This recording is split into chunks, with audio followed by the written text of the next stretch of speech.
Ah, I know.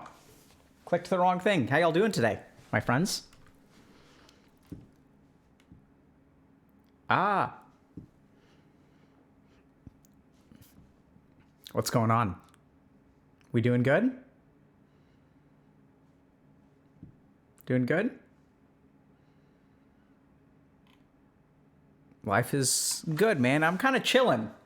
You know, sometimes I come on to stream and I'm feeling like high energy and like feeling like, yeah, like let's go, like let's do this. Like, you know, just gotta chill today. I'm not particularly tired. I slept pretty well, you know. Had a good meeting this morning, did some work, watched a little bit of Western European Dota. No spoilerinos, please. Dr. K is too busy streaming to be able to watch things live. Also prepping for stream. So I am genuinely interested in a lot of what we're going to talk about today. Browsing a little bit of the Reddits, you know how it is. Saw a really good post about people wanting to see more women being interviewed. So that was really thoughtful and good. I think we're thinking about that kind of stuff. You know, I think in terms of announcements and stuff, like not a whole lot of, you know, announcements are mainly that our community is growing and things seem to be going well. And I think people are getting helped.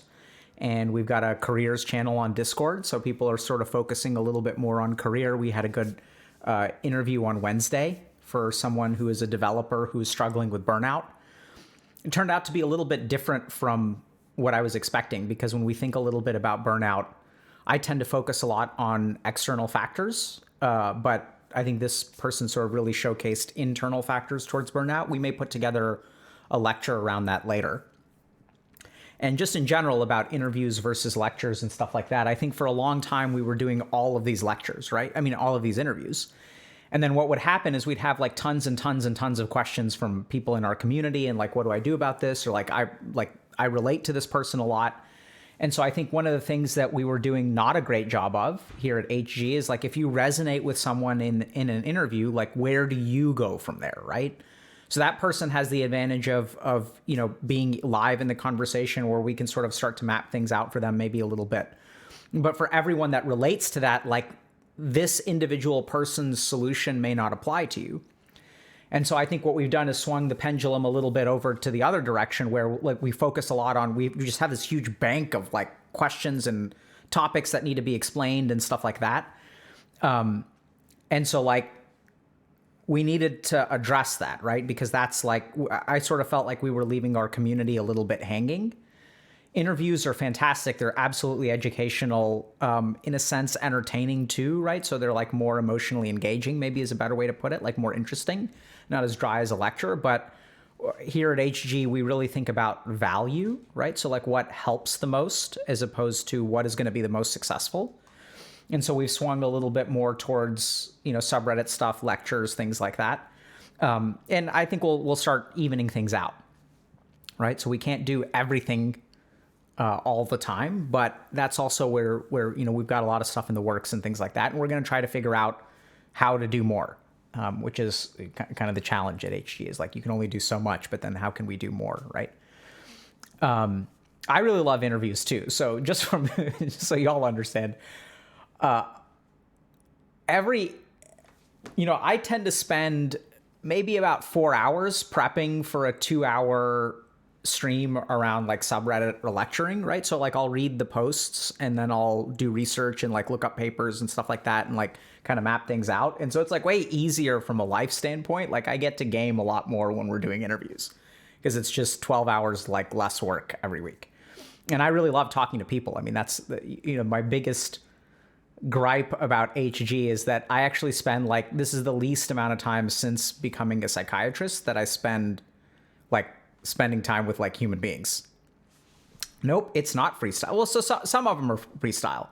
So the other thing about it's not that I spend the same amount on every lecture, right? So especially the more scientific ones, I want to make sure that what I'm sharing with y'all is actually supported by science. So I'll look at papers and stuff like that and make sure that they're like scientifically like valid statements. So a lot of it is like bibliography stuff as opposed to like research on the topic per se. And a lot of the stuff is freestyle. So the other thing I found is that I can't make a PowerPoint presentation and like dictate it out. I just kind of read stuff and absorb stuff and make sure that I'm not doing a disservice in terms of representing things a particular way. That's really the main goal. And then it sort of comes out how it comes out. Just do a quick 5 minutes research on YouTube. No, that is not what we do. Let me just make sure.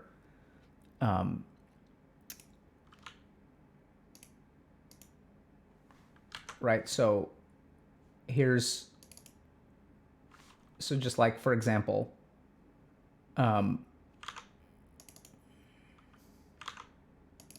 so here's my reading for today. I mean, this has nothing to do with what I'm going to be lecturing about today, but so this is like, reading this stuff just takes some time, right? So annual research review, adolescent mental health in the digital age, facts, fears, and future directions. This is a fantastic publication, by the way. So this is the 2020 one. I was also looking at the 2019 one, right? And this is 15 pages. This one's 13 pages. Adolescent psychosocial adjustment during COVID-19, psychological injury, or adolescent development in digital media context, parenting and adolescent mental health during the COVID-19 pandemic. So, just staying abreast of stuff, right? Like, so I just have to read. Whereas like if I'm talking to a person, I don't necessarily have to read that stuff. So, for those of you that are wondering, like, so this is also like, it's important, but there's some skills that you learn in school that are actually like really useful in real life if you choose to apply them. So I'm going to share this is a random off topic thing. Okay. Then we'll get to the Reddit questions. So there's an interesting study or multiple studies that have been done about what makes a successful doctor. Right? So like, how do you know whether your doctor is good or bad? Can you determine at some point, can you project, like, is there anything you can measure when someone is in training or after training that predicts their quality as a doctor, like down the road? So, and people like assume, for example, that experience is the most important thing for like quality of a doctor. So if you have someone who is 1 year out of training and you have someone who is 25 years out of training, people just have this default assumption that since you have more experience, you are more competent, right? And this is like a very common thing in society. So if you look at like job descriptions, right? So if you're like applying for a job, they'll ask you like, how much experience do you have? Because if you have a certain amount of experience, then you can do the job. If you have a certain amount of experience, then you deserve to be paid more. If you don't have that experience, you deserve to be paid less. So as a society, we just assume that experience correlates with like competency and quality. So it turns out that when you actually study like the outcomes of doctors and which doctors are the best, it doesn't really correlate with experience. So what you tend to find is that there are some measurements that you can take like early on, which will determine which quartile of doctor you're going to be. And if you're in the top quartile, you will continue likely being in the top quartile. And if you're in the bottom quartile, you will continue to be in the bottom quartile. And what you'll end up with paradoxically is like you can have someone with 5 years of experience who will do better than someone who has 25 years of experience. And the main thing that comes down to is actually self-directed learning. So the doctors that tend to be the most successful are the ones that tend to like actively learn from like outside of what they should be doing. So what happens with a lot of doctors is they'll do CMEs and things like that. So they continue to learn. I'm not saying they're bad, but it's not like every day after work, they're, sitting down and trying to figure out, okay, what can I learn today that will help my patients? Or if they have a bad outcome with a patient, there are two things. Like sometimes you kind of just shrug your shoulders and you say like, bad things happen sometimes. Like you can't control medicine. It's not a perfect science, like it is what it is. And then other doctors will sort of research stuff and they'll think a little bit about, okay, like how could I have done better? Like they'll really be, dedicated in their feedback and trying to be like active learners. And the thing that correlates the best with like outcomes is not necessarily experience, but how self-directed of a learner you are. Some of this stuff also has to do with mindset, like growth mindset versus performance mindset. So ironically, this is not necessarily the same as being a good student or being qualified in medical school. So the other thing that you sometimes see is that you'll have doctors that train at very, very good institutions versus doctors who don't train at good institutions. But as soon as that institutional pressure is off to learn, that the person who trained at some small community program is actually an excellent clinician because they're very, very focused on like learning and growing and stuff like that. And then you'll have, people who trained at very fancy institutions who actually won't be that great because they're actually not like dedicated and focused on being a clinician. I've seen this myself in terms of like, people who are expert researchers, for example, and maybe like the expert that teaches a lot, but they actually don't have so much clinical experience and may not actually be as good clinically as someone who just, does that work more intentionally. So, people were kind of asking me, am I a good doctor or a bad doctor? I actually don't know. So I don't really I've stopped measuring my outcomes from a clinical population for like 2 years now because I just don't have a large sample size. But, I know it sounds kind of weird. I can't show you guys this because it may have I don't think it has identifying information, but I used to keep an Excel spreadsheet that had every single patient that I worked with and like, what I did with them and like whether they got better or they didn't get better. And then I would like sit down and I'd kind of look at stuff and I'd be like, look at trends and sort of say like, oh, like it seems like, I'm not doing great at treating bipolar disorder, like because my bipolar patients aren't doing well. And so now I just don't, I don't see like 30 patients a week anymore. So I don't think it's useful to keep up with the data. But am I a good doctor or a bad doctor? I actually don't know. It's unclear, right? I don't have the confidence to be able to say either or. Like I just don't have the data to say that. And I know it sounds kind of weird, but that's the truth. And so what I do try to do, so taking away some of the stuff from the research, right? So which is that being an active learner is how you continue to like, that seems to correlate with good performance. So what I try to do is, stay an active learner. So you can, and this is also true of like video games, right? So we talked about this the other day, but just grinding games, like you're going to stay the same MMR. Like doesn't actually make you better. Like, right. So most people, so once you calibrate to your rank in Dota 2, for example, chances are like you will stay at that rank for the rest of your life. Like the majority of people don't get better at games, and doctors are the same way. It's like a universal attribute. So what determines whether someone climbs MMR or doesn't climb MMR? It has everything to do with like how thoughtful and how focused they are on learning and improving. And the same is true of medicine. I imagine the same is true of a certain amount of like, coding and investment banking and things like that. So if you guys want to be in the top quartile in life, it's not about where you went to school. There are definitely advantages, don't get me wrong, right? There's like environment and all those kinds of things. But at the end of the day, if you want to be in the top quartile in life, all that matters is how intentional you are about improving. It's not about what you've missed in the past. It's not about, and even for example, relationships, right? So I'll hear this a lot where people will say like, oh, I've never had a girlfriend and I'm 25, or I've never had a boyfriend and I'm 25. And then people just assume that, like, sure, you're correct that someone who's been dating since the age of 15 has a decade more experience than you do, and they're probably more competent at romantic relationships than you are. But don't for a sec, like, they're not sitting there and being active learners, right? They're just sort of like around and passively gaining XP. They're like someone who calibrated at a relatively high MMR and then like just kind of hangs out there because that's what most people do.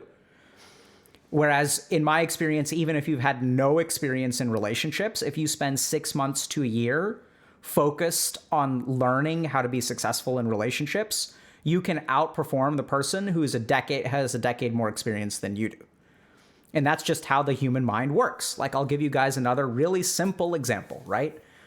So you'll have people who are bilingual and they grew up speaking a particular language. And if you put your mind to it, you can become just as proficient as someone who is fluent in a language in like a year, even less than a year. Like if you really grind, you can do it in 6 months.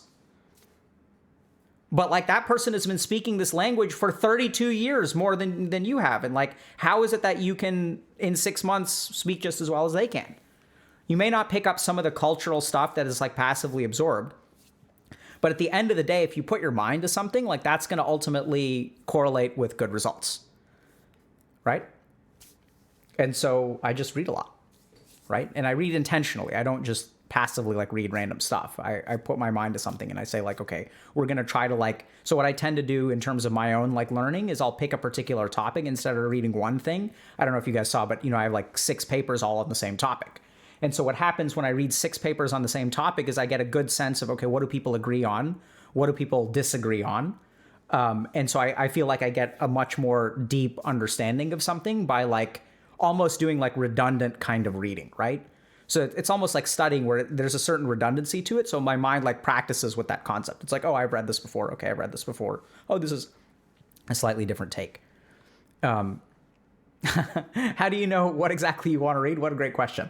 So sometimes I just let my mind's curiosity take me in a particular way, but other times I'll be prompted, right? So for example, we have a thing in the works that made me think, okay, I probably need to learn a little bit more about this before I, go and do this thing. I can't really comment on what the thing is. It's not something HG related, something outside of HG related. Sometimes we do things with other companies and media outlets and things like that. So I was like, I gotta learn about this stuff. There's really nothing, it's not anything, I'm making it sound mysterious and interesting. It's not. I'll tell you guys when things are mysterious and interesting. It's dry and drab. And so the other thing that gets us to, gets me to read is actually like y'all, right? So people will say, oh, I'm interested in this, or people will post a question on our subreddit or something like that. And then I'll be like, okay, before I just open my mouth and assume that I know everything because I trained at Harvard Medical School, maybe I should like sit down and do my homework and really make sure that the information that I'm representing is like pretty accurate and I can be confident in that. And instead of just relying on my credentials and the fact that I am an expert, because that's what a lot of people do, right? Once I'm an expert, I don't need to learn anything. If someone asks me a question, I just know the answer because I'm the expert. So I think that that's arrogant and it's foolish and it's doing y'all a disservice. So what I do is read about it, right? So so today, for example, some of this stuff, I can very confidently lean into. So for example, today we're going to talk a little bit about someone who's dating someone who's depressed. And so how do you kind of manage that? It's a really important topic. Like, I'm really glad we're talking about this. This, I feel pretty confident. I didn't read a bunch of papers about this, but that's because, I've got plenty of clinical experience to where I can feel pretty confident about what I'm about to say. And that's also going to be a little bit more interpersonal and clinical as opposed to research based. Right? Yeah, so that's the other thing. So 50% of what you learn will be no longer correct 10 years after you graduate from medical school. Can you believe that? 50% of what you know is going to be outdated. And that's just because, as someone's mentioned, we're learning so much about autism. Absolutely, right? So autism used to be a discrete diagnosis. At the beginning, it wasn't a diagnosis. It was just someone was beloved of the gods. Right? Then what happened is it became a diagnosis, and it was autism. And then it became autism spectrum disorder. And then there was like Asperger's and high functioning autism and low functioning autism. And now there's like neurotypical versus neuroatypical, which there's like all kinds of other things that could be involved there, right? And then we also discovered ARFID and misophonia and like all these other like things that can happen to variants that can happen to people's brains. So you got to keep up with stuff, right? The meta evolves, folks. The meta evolves. And you can't get lazy. So who's the one who stays on top? It's the person who stays with the meta, right? So, yeah, misophonia is rough. Misophonia is a good example of something that most people have never heard of and can be absolutely crippling if you are someone who has it. Using old strats, yeah. And so sometimes the way to succeed in the meta is to use an old strat, right? Is to revive a very, very old meta, which then can then sweep through the current meta. A good example of this is meditation. Meditation is sweeping through the meta right now. So I don't know if you all know this, but in psychiatry, so when we look at psychotherapy, there's sort of like 3 waves. So the first wave was like sort of based on Freud, psychoanalysis, psychodynamic psychotherapy, deep conversations about your past and like subconscious influences and things like that. Not an expert in that stuff, so I'm sure there are psychologists and stuff who are watching this who can far better explain it than I can. Then second wave is cognitive behavioral therapy, right? So this is like Aaron Beck and Judith Beck and people like that who are sort of like, well, it's not so much about the crap in the past. At the end of the day, like your mind functions a particular way in the present, and you have to understand the relationship between your thoughts, your emotions, and your behaviors. And you actually don't need to know in too much detail what happened in the past. You just need to understand the functioning in the mind in the present in order to change it. And then the third wave of psychotherapy is like mindfulness, right? So people were doing that for a while. Then a couple people learned how to meditate, and then they came over here and they changed the name, right? So they rebranded it, in a sense, almost culturally appropriated it, and then like started like instituting it and calling it science and medicine, right? Because it has clinical benefit. But it's like 30 years ago, people said that it was quackery. And so now what we've got is like mindfulness, which is sort of the third wave. And I think what's kind of funny about that is like even mindfulness does not scratch the surface of what meditation is truly capable of. And I think that's what happened is some of the psychologists really who practiced it personally became cult converts and then started to institute it in a clinical scenario. But in the process of that clinical implementation, you sort of sterilized it, which you sort of have to do in medicine, right? So that kind of makes sense. You standardized it, sterilized it, removed a lot of the spiritual elements from it because people get abused in cults, right? So that's pretty fair. I understand where people are coming from. And it needs to be standardized for the sake of scientific study because that's what our scientific model is. And at the same time, in that process, I think we lost a lot of the flavor and a lot of the impact. So, you know, it became muck mindfulness. So it makes sense. And at the same time, I think there's a lot to learn. There's a lot to grow. Okay. Let's take a look at stuff. All right.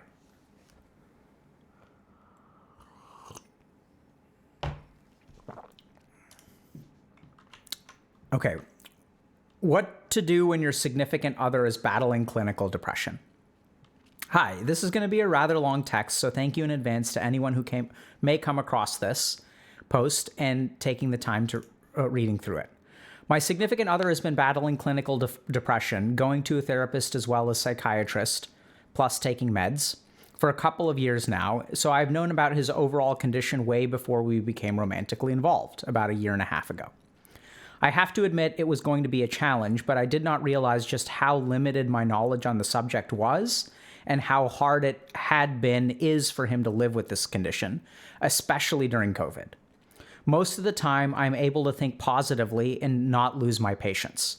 I care for him very deeply, and I always try my best to put myself in his place if I ever get frustrated, mainly because he can't get out of bed until the evening, which unfortunately is the case for most of the days. He's currently taking a break from his studies due to his declining condition for the past year. I understand how hard it is sometimes to get out of bed, especially when there is nothing to look forward to and when only despair and hopelessness await. I understand that very often when he is awake, he wants nothing more but to distract himself from reality with WoW. I do understand it. I'm aware that fighting depression can be a very long and repetitive process and that improvements can't be felt from one day to another. But recently, the hopelessness has got to me, and I can't help but feel overwhelmed sometimes. I've noticed that on several occasions, I couldn't contain my frustration anymore. I feel as if nothing has changed since the beginning. I've decided that changes have to be made, if not from his side, at the very least from mine. But how? Up until now, I've only tried to be merely there for him emotionally, offering him words of encouragement when he is at his very low. I try to encourage him to socialize or to take a walk with him to get some fresh air or to partake in activities besides playing WoW. But I never force him to do anything he is not feeling like doing. I try to get him out of bed every day. I try my very best to make sure that at the very least, he doesn't have to worry about having no clean clothes to wear or warm meals to eat. We've been living together for some time now. Should I start forcing him to do things I know for a fact will better his condition in the long run, like getting out of bed on time, having daily routine he can stick to, restricting his screen time, getting fresh air on a daily basis? But I fear by doing so, I will be adding to his stress and suffocating him metaphorically. I fear I will be taking on the role of his mother instead of his romantic partner. I fear by taking on a wrong approach on supporting him, I will leave irreversible damage on his mental health or unnecessarily prolong his battle with depression. and on our relationship. Okay. Very critical post. Fantastic. Okay. Really important. So let's try to understand this. So if you're in a relationship with someone who has a mental illness, it's one of the hardest things to do, right? Because you know that they're ill. So if they're depressed, they have trouble getting out of bed. And you want to be supportive, right? Like, because the right thing to do, the way to be a good partner in this situation is to be like caring and supportive. The least I can do is try to encourage him, right? But you don't want to like hurt him, right? Because you know that there's depression. So if you push him too far and he can't do it because he's depressed, it's like if I have someone who's handicapped and can't walk and I'm yelling at them to like get out of the wheelchair and climb the stairs, like that's an asshole thing to do. And so when it comes to depression, the disability that people experience is like getting out of bed, right? It's like being able to work, being able to focus, being able to get an erection. Like, so then you're really stuck in this scenario where, you know, you want to be supportive, you want to help them, you don't want to be mean, right? You don't want to force them into things, you don't want to make things worse. So you try to be like unrelentingly positive, right? I'm going to be patient. I'm going to be kind. I'm going to be empathic. I'm going to make sure they get like warm meals because they're not taking care of themselves. Like I'm going to take care of them because they can't take care of themselves. And this goes on for a while. And then like suddenly like you get into this weird situation where as a caregiver, you're not sure what to do because despite all this, the support and all the love and all the patience, like they don't seem to be getting better. And you're starting to run out of patience. And so then like this whole wave of negative emotions then starts to come up. Like you feel like a bad person because you are running out of patience with someone who's ill, right? Like they're ill, it's not their fault and you should be patient because to be patient is to be good. And if I'm losing my patience, then that means I'm bad. And that means I'm not being a supportive girlfriend. So then that means that like I need to be better, right? And we can see that even in this post, like you can look at it right here where the person is acknowledging that like, you know, where is it? So like, you know, should I, hold on. I've tried to decide, be there emotionally, but I never force him. I feel like I'm trying to my very best. Should I start forcing him? Add to stress. I fear that taking on the role, I fear by taking the wrong approach in support of him, I will leave irreversible damage. Yeah, but recently the hopelessness has got to me. This is the sentence I'm looking for, right? So at some point, it starts to cost you something. And then what happens is you feel guilty because like let's say, so I know that, you know, if you post something like this on the internet, in the majority of places, you know, you'll get very drastic responses. So like in certain places, like, and you may notice you had this response, like, dump this guy. Like this guy is a complete waste of space. Like you deserve better. You're a good person. You deserve better. Like move on with your life. This person doesn't deserve this from you, right? Like you're babying them, like this person needs to grow up. So you're going to get that kind of response. You also get communities where people will say that, you know, the opposite is true, where like people will be like, if someone is ill, like you can't abandon them. And then you feel guilty because if you think about breaking up, you're not enjoying this relationship anymore because they're ill. And then you feel like an ass for breaking up with them because you don't enjoy it because they're ill. Like that's not their fault. And then you kind of feel petty. So there's, you know, trying to do a good job and being a supportive partner. And then there's the guilt that comes with the inevitable cost that you pay. And then the last thing is like the uncertainty and the frustration of like, what do I do here, right? Like, am I doing too much? Am I enabling him? Like, how do I know if someone is depressed if I'm enabling them? Because if you're enabling them, then you're, by supporting them, you're hurting them, right? You're hurting them and yourself. But like, if you're not enabling them and they really can't do it without your support, maybe they'd crumple completely. So like, if you push them harder, are you going to like damage things irreversibly like this person is afraid of? Or by continuing your course, are you enabling bad behavior, right? And this is like, it's so hard to figure out because either thing you do, whether you're a good person or a bad person, it could be the wrong thing and you could be screwing things up. It's so difficult. And so when then what ends up happening is people sort of like decide, right? Like, okay, well, if I don't really know what to do, what I'm going to settle on is the thing that like I can absolutely put my compass behind, which is like be better myself. Be more patient, be more supportive. Like, we all know that those things are absolutely good things, right?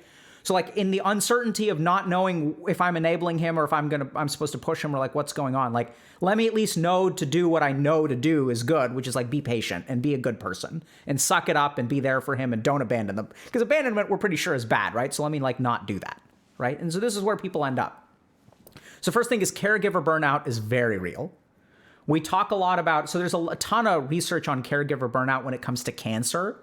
I think one of the things that is woefully understudied in the field of medicine is caregiver burnout with relation to mental illness, and including things like addiction. So in order to understand, what the right move is here, the first thing that we've got to do is understand your internal environment, which we kind of did, right? You want to be a good supportive partner, so you're going to be patient, you're going to cook meals, you're going to do laundry, you're going to do all this kind of stuff, which by the way is kind of mother stuff, by the way, FYI, right? And then you feel guilty for like wanting to set limits, for being frustrated yourself. You feel like a bad person. Then you kind of like feel stuck because you don't know what to do. So the next thing to understand here is that in this situation, we've got more than depression going on. So I'm going to share with y'all something, and this is, when we're talking about research, I feel pretty good about this because this is like literally my day job, right? So I did a lot of learning about this. So I think this sounds to me like a situation where we've got actually like a dual diagnosis situation. So I'm not diagnosing this person with anything. But this is what these kinds of situations look like to me, okay? Because there's a lot of questions you have to ask to really make sure that this is, first of all, clinical depression. We don't really know this person's medical record, so we're taking that at face value. And then there's also like this problematic gaming. But this absolutely smells to me like a dual diagnosis situation. And this is what makes the situation hard. So if we look at depression, depression tends to lasts about a year, okay?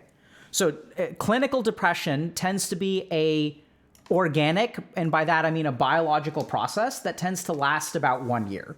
So we see a neurochemistry change, and if you guys have not watched Dr. K's Guide to Depression, we go into a ton of detail about this. So highly, highly, highly recommend that. So but I'm going to talk about it some here. But clinical depression is like a neurochemistry imbalance that affects things like your energy level and stuff like that, and lasts for about a year. So the main thing about clinical depression is that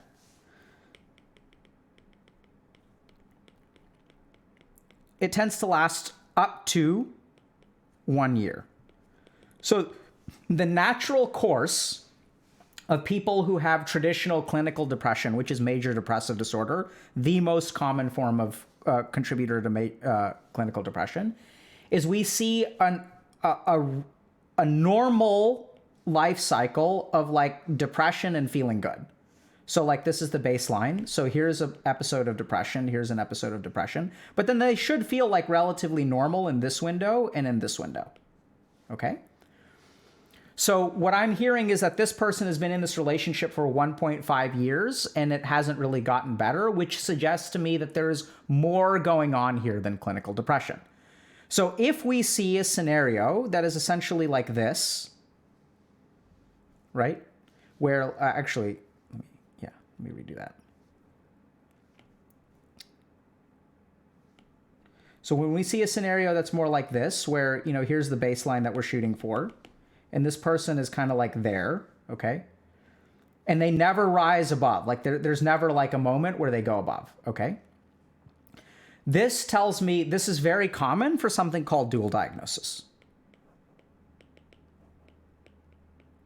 And what happens in dual diagnosis is we have a suppressing influence on these parts, okay? And usually dual diagnosis refers to substance use, okay? So when we've got someone who is an alcoholic and has clinical depression, we see this picture of years of people being depressed. All right. So like essentially what's going on, and I think what's going on here is the gaming, right? So let's just imagine a scenario where, this is their baseline. Normally what should happen is they should go like this, right? But if they have bad video gaming habits, like they wake up at nighttime and they play WoW all night, and then they go to bed early in the morning, they're going to be negatively impacting their circadian rhythm. They're not going to be exercising. Right? There's like the negative, like dopaminergic effects of gaming. So they're going to feel bored or unmotivated. So what this results in is like motivational problems or boredom in other parts of life. So when they should be able to like get back on their feet, like essentially what's happening is the gaming is actually like creating a suppressing influence that kind of keeps them there. And then even when the gaming influence kind of wears off, then what happens is the depression starts again. So this is the white line is the depression. And then we're into our second depressive episode. Okay? And so what we end up with is essentially like periods of time where we are constantly like not doing well. So like there are good examples of things that are actually the opposite of this, right? So, and it's going to sound kind of weird.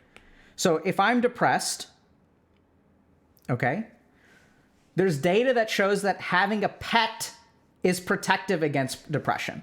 So even if I'm clinically depressed, having a pet does this. And then if we think about, well, like what is the effect of having a pet, right? So there's like emotional support, sure. But then what else does a pet do? A pet forces you to leave the house. Right? If I've got a dog, I've got to go for like 2 walks a day. Like it's getting me out. It's getting me exposure to vitamin D, which by the way, vitamin D deficiency is a risk factor for depression. Gamers are more likely to be vitamin D deficient. Right? So we get more vitamin D, like we're engaging with other things. Like we're forced to take care of things, right? So we have to wake up on time. Right? Like we have to do all kinds of things that adhere to some kind of regular schedule because we have a pet. And then this in turn, has positive impacts on our circadian rhythm. And then buffers against the effects of depression. So what I'm really sniffing here is that this is not just a depression problem, it's a depression plus gaming problem. And the other thing that we understand about dual diagnosis is that dual diagnosis treatment of one thing is ineffective. Okay? So now we also see a couple of other things. So like solo treatment, TX stands for treatment, doesn't work. So in the case of alcohol and depression, let's talk about this, right? So I can start someone on an SSRI, but when they have the CNS, central nervous system, depressant effects of alcohol,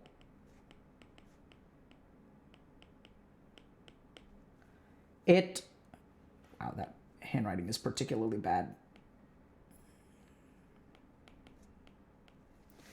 When you have the CNS depressant effects of alcohol, it sort of counters the SSRI or the antidepressant medication.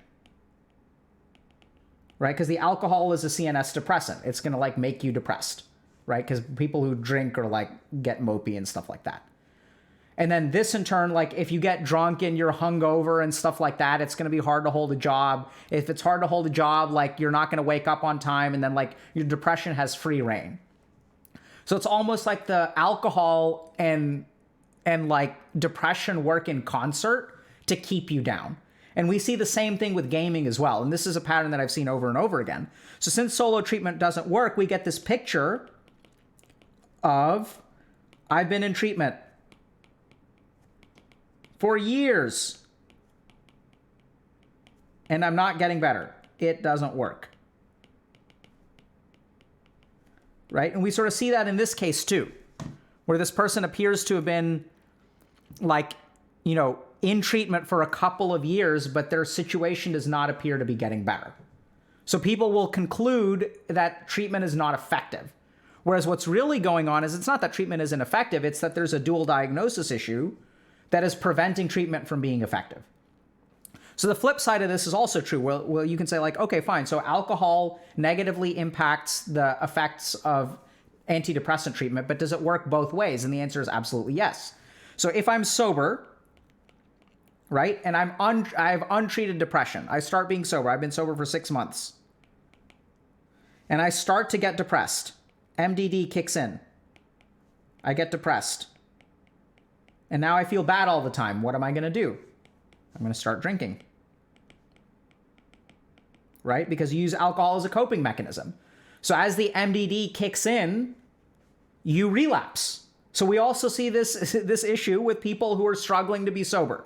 So people, remember how we said like treatment doesn't work? So like have difficulty being sober. And why is that? It's because every time you make progress on the sobriety, the depression kicks in and like knocks your feet out from under you. So then what happened is like clinicians basically figured out that the right way to treat this is like you have to treat both at once.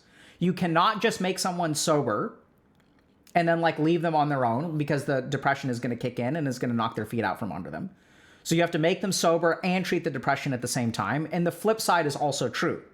That like if you want to manage the depression, you're going to have to deal with the addiction.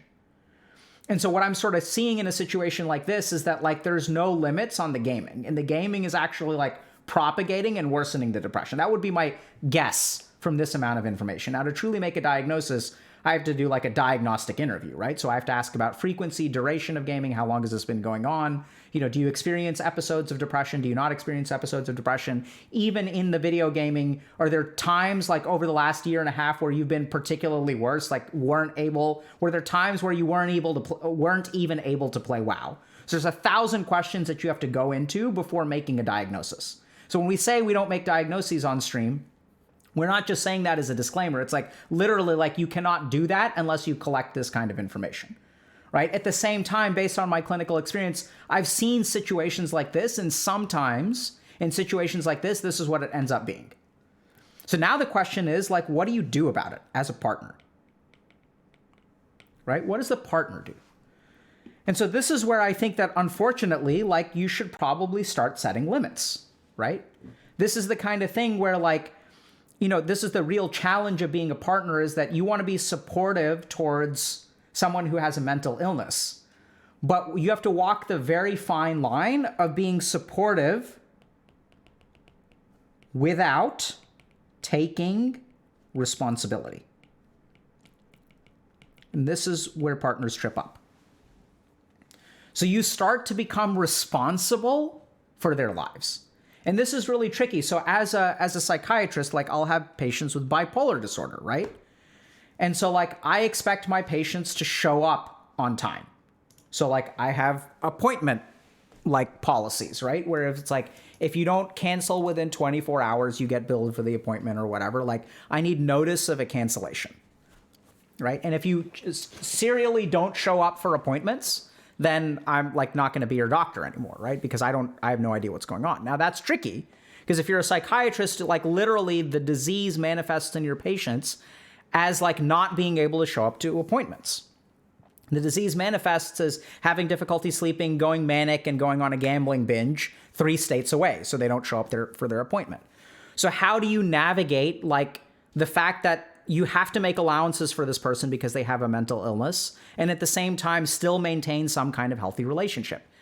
And so this is where, like I expect my patients to take responsibility. So I don't blame them for getting ill, but the question is like, did you stop taking your medication? Did you start using again? Did you like, what is your hand in this stuff? Because this is what I've learned as a clinician, and this is what I would say to all the partners out there who are, dating someone who has mental illness, is that you can't fix them. You can't take all of the, like this relationship is never going to work if they are not invested and responsible and working towards it. Now, it can be hard to get out of bed. I'm not unsympathetic to that.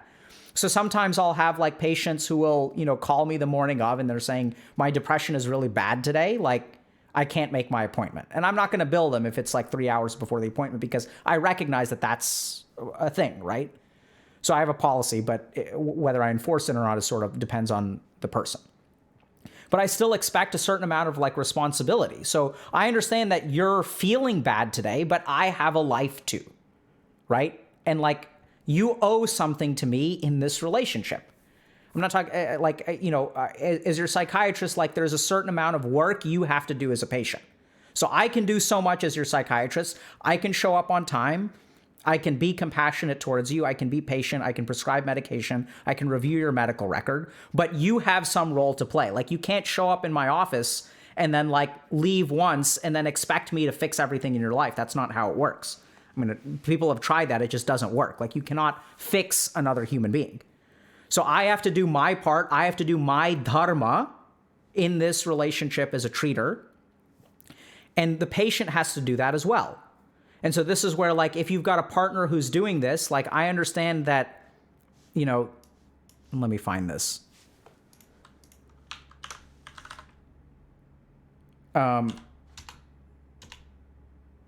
Yeah, so like this is where, you know, but I never force him to do anything that he is not feeling like doing. Right? Like all he wants, he doesn't feel like doing something. And so this is where, like, I'd say that if you have mental illness, you have the responsibility of learning how to do things that you don't feel like doing. In fact, you don't need mental illness to have that responsibility. I think that's a human responsibility, right? And this is what's so hard is, like, how do we hold that boundary with compassion? We're not saying, you know, break up with him unless he does X, Y, Z, but this is absolutely a situation where I think that, you know, so your patience towards them, I'm not sure that that's helping them. Because at this point, we're at the 1.5 year mark. This is really important, right? So if you're at the 6 month mark, I would say it's reasonable to be like, give it 6 months. But if we're outside of the window of a clinically depressive episode, then there are other factors at play. If you yourself are starting to burn out, right? That you can't contain your frustration anymore, like this is starting to impact the relationship. You cannot carry the relationship all on your own, right? That's the key thing. A relationship cannot be carried by just one person. It requires both people's effort. And what I'm getting the sense of from this post is that your boyfriend absolutely has clinical depression and he deserves compassion for that. Your boyfriend absolutely has, you know, an unhealthy relationship with World of Warcraft, which you should have compassion for. And I'm not entirely sure that they're giving it 100%. And I think that's partially because you've started taking responsibility for them. Like, you know, this is the kind of thing where, like, despite depression, they should be able to do some things, unless it's like absolutely crippling that they can't get out of bed. But if they have the ability to get out of bed and play WoW, like, they have the ability to do other things. And I understand that they don't feel like it. And this is the other challenge with depression, right? Is that you don't feel like doing stuff. So it makes people like feel anhedonic. So doing like some things is harder, which I totally get. But there's also an evidence-based intervention for depression called behavioral activation. And behavioral activation is getting depressed people to do stuff. And what we discover through behavioral activation is when depressed people start to do stuff, it actually improves their depression. And just like it's a vicious cycle on the way down, it can be a vicious cycle on the way up, right? Like you can start to really buoy yourself. So this is the kind of thing where if you're in this situation, you know, and you've been at this for a year and things don't seem to be getting better, this is what's really hard is if you sit down and you have a conversation with your boyfriend, and you say like, hey, this is not working, they're going to feel super bad about themselves. It's going to like activate all their depression and all that kind of crap. Right. And that's legitimate. Right. So they're going to start to maybe feel suicidal or whatever because they understand that they are letting you down. And the depression is going to feed on that. Right. And so that's where like the conversation is difficult, but like you have to have some kind of like limit setting conversation where you can say, look, this is what I need from you in a relationship. What are you actually like? What can you do? Like, is this like, are you telling me that this is the most you can do, or is there anything else that you can do? You don't have to start big. We're not saying give up WoW. We're not saying wake up at 6 a.m. every day. But the key thing is to set some kind of limits. Like, I'm happy to cook for you, but like, I want you to be with me in the kitchen when I'm cooking. If you don't have the energy to chop anything, that's fine. If you don't have the energy to work, that's fine. But all I expect is that your ass, instead of playing WoW, your ass shouldn't be in your computer chair. It should be keeping me company in the kitchen. So those are the kinds of limits which I think it's completely appropriate to set. Right? You're not asking for their work. You're asking for like their presence and their effort and their willingness to try. If you can't wake up every day, that's totally fine. If you can't wake up at 8, like wake up at noon. You know, if you have trouble sleeping, I'm not unsympathetic to that. I get that it's hard to wake up. But when you wake up, what I need from you in a relationship is like for us to go on 1 date a week. Like you decide when it is. But like, I need something. And I recognize that saying this stuff to you may hurt you, may make you feel like you're worthless. The point is, I don't think you're worthless. And at the same time, like, what determines whether you're worthless is like what you end up doing when I share this with you, right? I want you to care about me and I want you to like try harder at making me happy in this relationship because I want to be in the relationship. Now, their depressed mind could spiral out of control here. And you can say, like, if you're feeling really bad about this, I strongly recommend you talk to your therapist about it. I'm happy to come to your appointment too if you want that. We can talk about it in your therapist's office. But the point is that I care about this relationship. I love you. I want to see it succeed. And I can't continue doing this forever. Right? So, like, I want us to work on this together. That's what this message really is. It's not saying that you're insufficient. It's saying that I need your help. And there's a big subtle difference between, once again, supporting someone and taking responsibility and saying you are not good enough and I need your help. And that's really the message that I think you need to get across to, like, your partner, right? Which is that you can't carry this by yourself. And even if they feel ashamed, like, that's okay. Like, there's some stuff that I imagine you can do. And if you can't even do that, like, you tell me what you can do, because I'm doing everything that I can.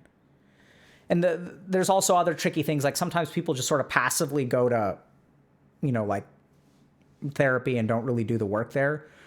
There are also more drastic measures, right? Like uninstalling WoW. Like, oh my goodness. And that's the really tricky thing, is that if you're a partner and you're sort of dealing with a dual diagnosis situation, like, sometimes you have to take drastic measures. Right. And then like, if the person says, well, like, WoW is the only thing that keeps me from being suicidal. Okay, so, like, maybe you're not ready to uninstall WoW yet, but, like, I need you to be in the kitchen. I want to go on 1 date a week. Like, even if you don't enjoy it, I need this from you. And this is the last thing that I know sounds kind of devastating, but, if the person isn't able to do, like, I would give it a year. It sounds like you're committed to this person. So, like, I would give it a year. I would try to be patient, but at some point, I don't think that you have to commit to being in a relationship with this person. I'm not saying you should break up with them, but I'm sort of saying that, like, if this is the relationship that you want, then this is the relationship that you're going to get. And in my experience, if you want to have a healthy, successful relationship, it demands change on both members of the relationship over the course of the relationship. Right? It's not like you just change once. It's like you have continuous change. Week to week, month to month, year to year. The demands of the relationship change. The demands of the people change. The needs of the relationship change. Right? That's what a committed relationship is about. It's not like getting married based on the circumstances today. It's like getting married and recognizing that no matter what the circumstances are, good or bad, we're going to work at it, right? And we're going to find a way to figure it out. But in order for a marriage to work, it can't just be all bad. It has to be good. And we're not talking about marriage in this situation, so I'm just sort of using that as a substitute for a committed relationship.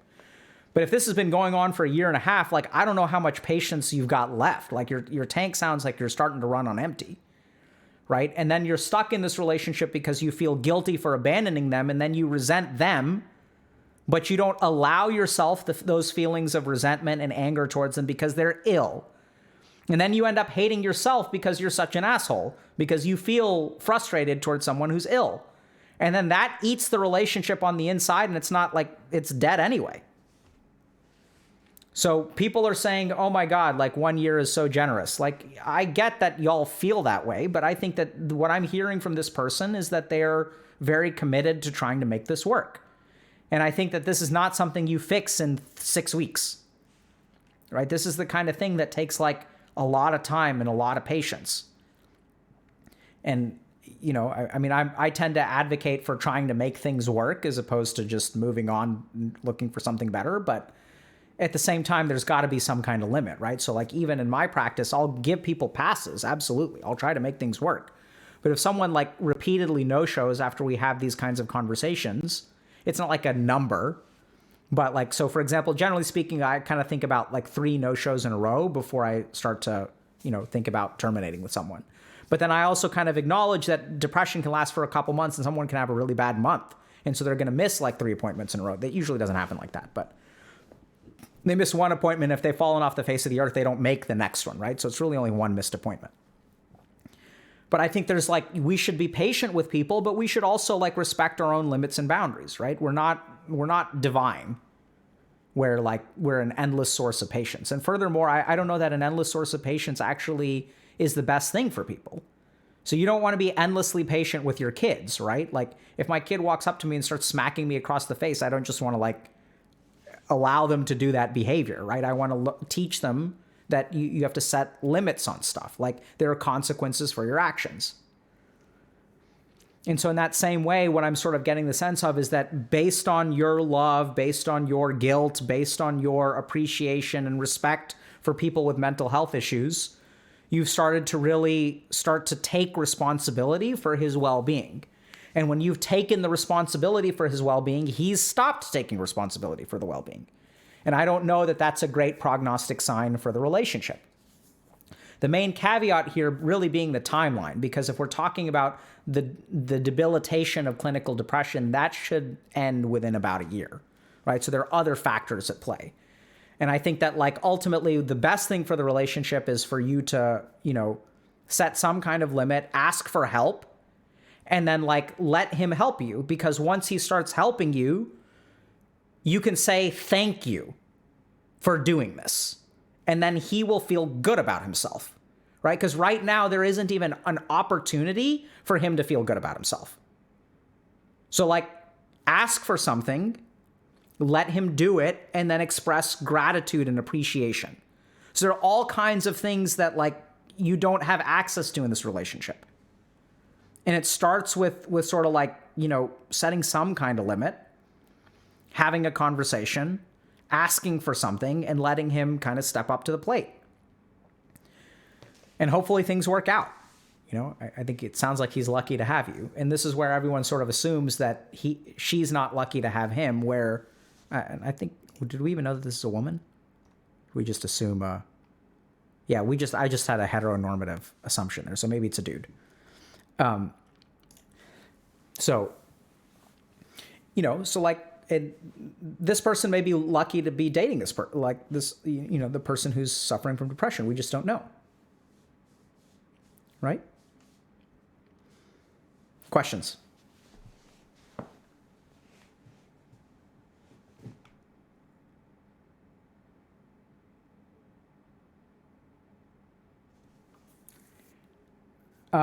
Is it possible to be addicted to something for no other reason than the substance being chemically addictive? If so, how often does that happen?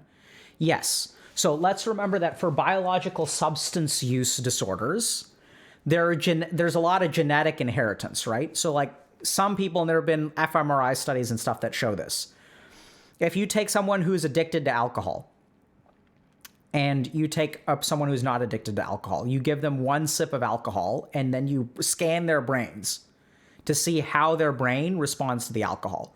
What we know is that people who have alcohol addictions, specifically alcohol addictions, as opposed to someone, we'll get to that in a second, but what we know is that their brain responds differently to the substance than like someone who doesn't have an addiction. And this is why people have a drug of choice, right? So like the reason people have a drug of choice is because literally their neurochemistry, it's not like you get addicted to all substances equally. It's because your brain has a particular response to a particular substance. So some people get addicted to cocaine, some people get addicted to opiates, some people get addicted to alcohol, some people get addicted to marijuana.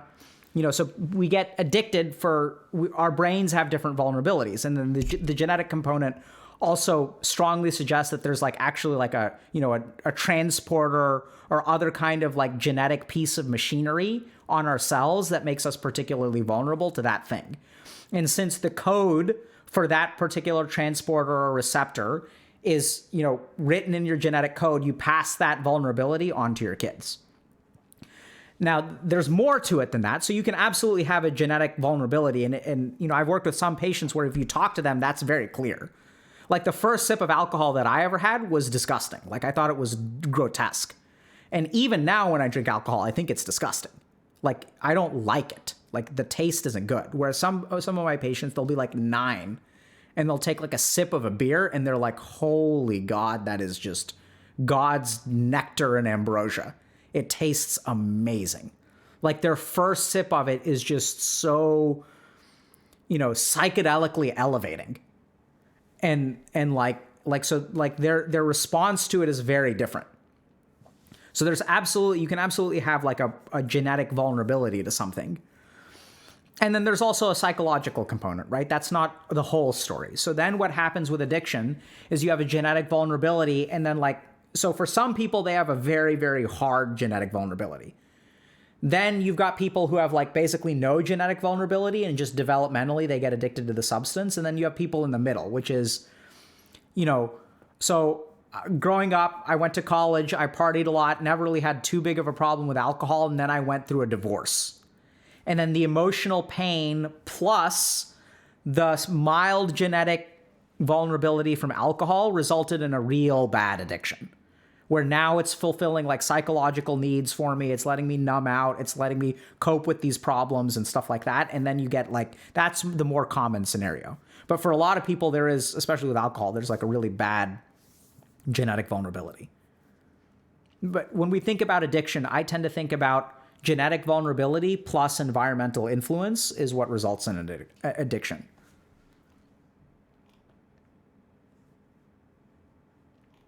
Other questions?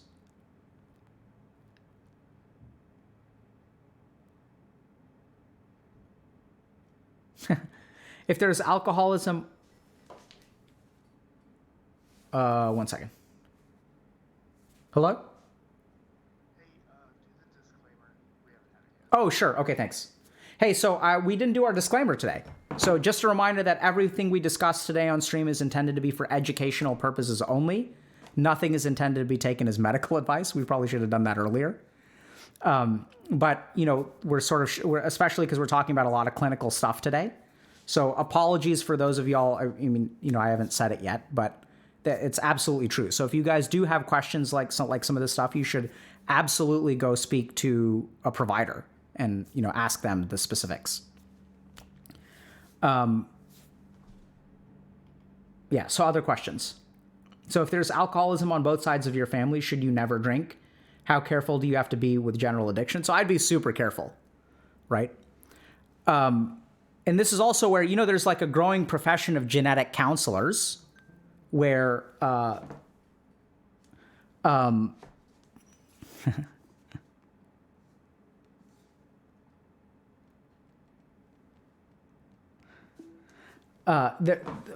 now there is actually a profession of people that you can go talk to about these kinds of things, right? This is absolutely a question that you should have talk to your doctors about, though, right? So if you're trying to figure out your own individual risk for developing an addiction, that's something that you can consult with a medical professional about.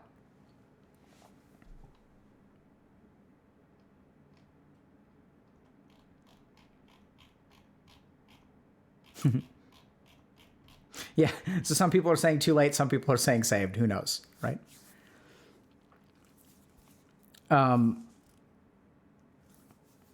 So how to get the guy involved so he knows the severity of the issue. So I think this is where conversations are key. So this is where conversations are everything, right? So if you're in a relationship, you've got to communicate with the other person. Now, the big challenge here is that people are afraid of what consequence that will have. If I tell them that I'm struggling, they're going to feel really bad about themselves. And that's true. But you can't necessarily avoid that, right? That's something that you have to work through together. So this is where if you talk to them, I'd ask them how they're responding to what you're saying.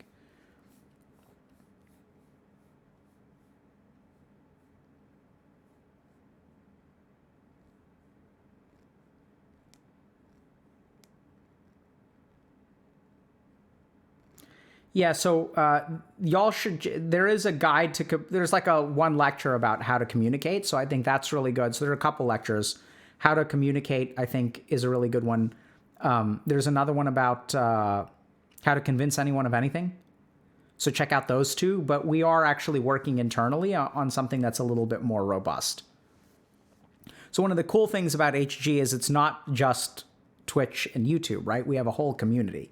And the neat thing about community is it gives y'all opportunities to potentially get involved with some of these things. So we've got a couple stuff that I don't want to say until it actually happens, but I think the community is something that we're really hoping to, it offers a lot of value to people. So in terms of workshops or dopamine detox with a group of people or things like that. So hopefully we'll have something for y'all in the next couple of weeks to months. Okay, let's move on.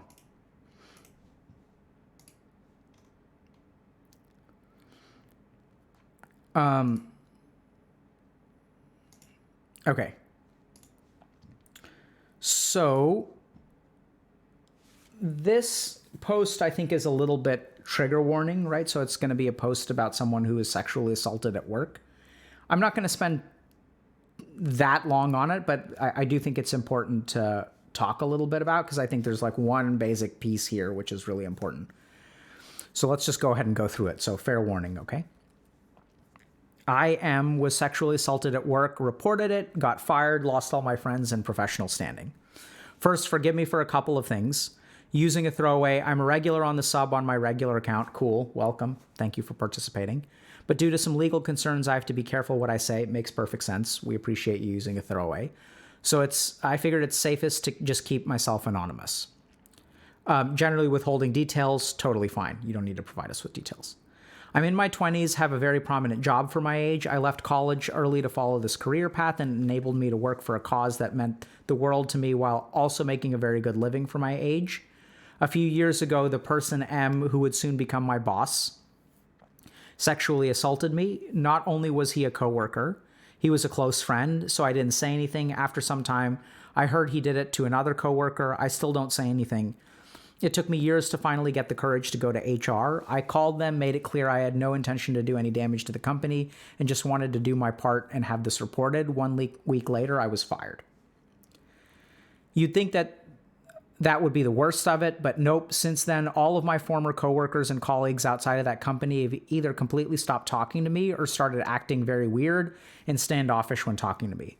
Worse, I've heard rumors from former colleagues more removed from the situation, which misrepresent what actually happened and actually put me at the center as the person who has caused the problem.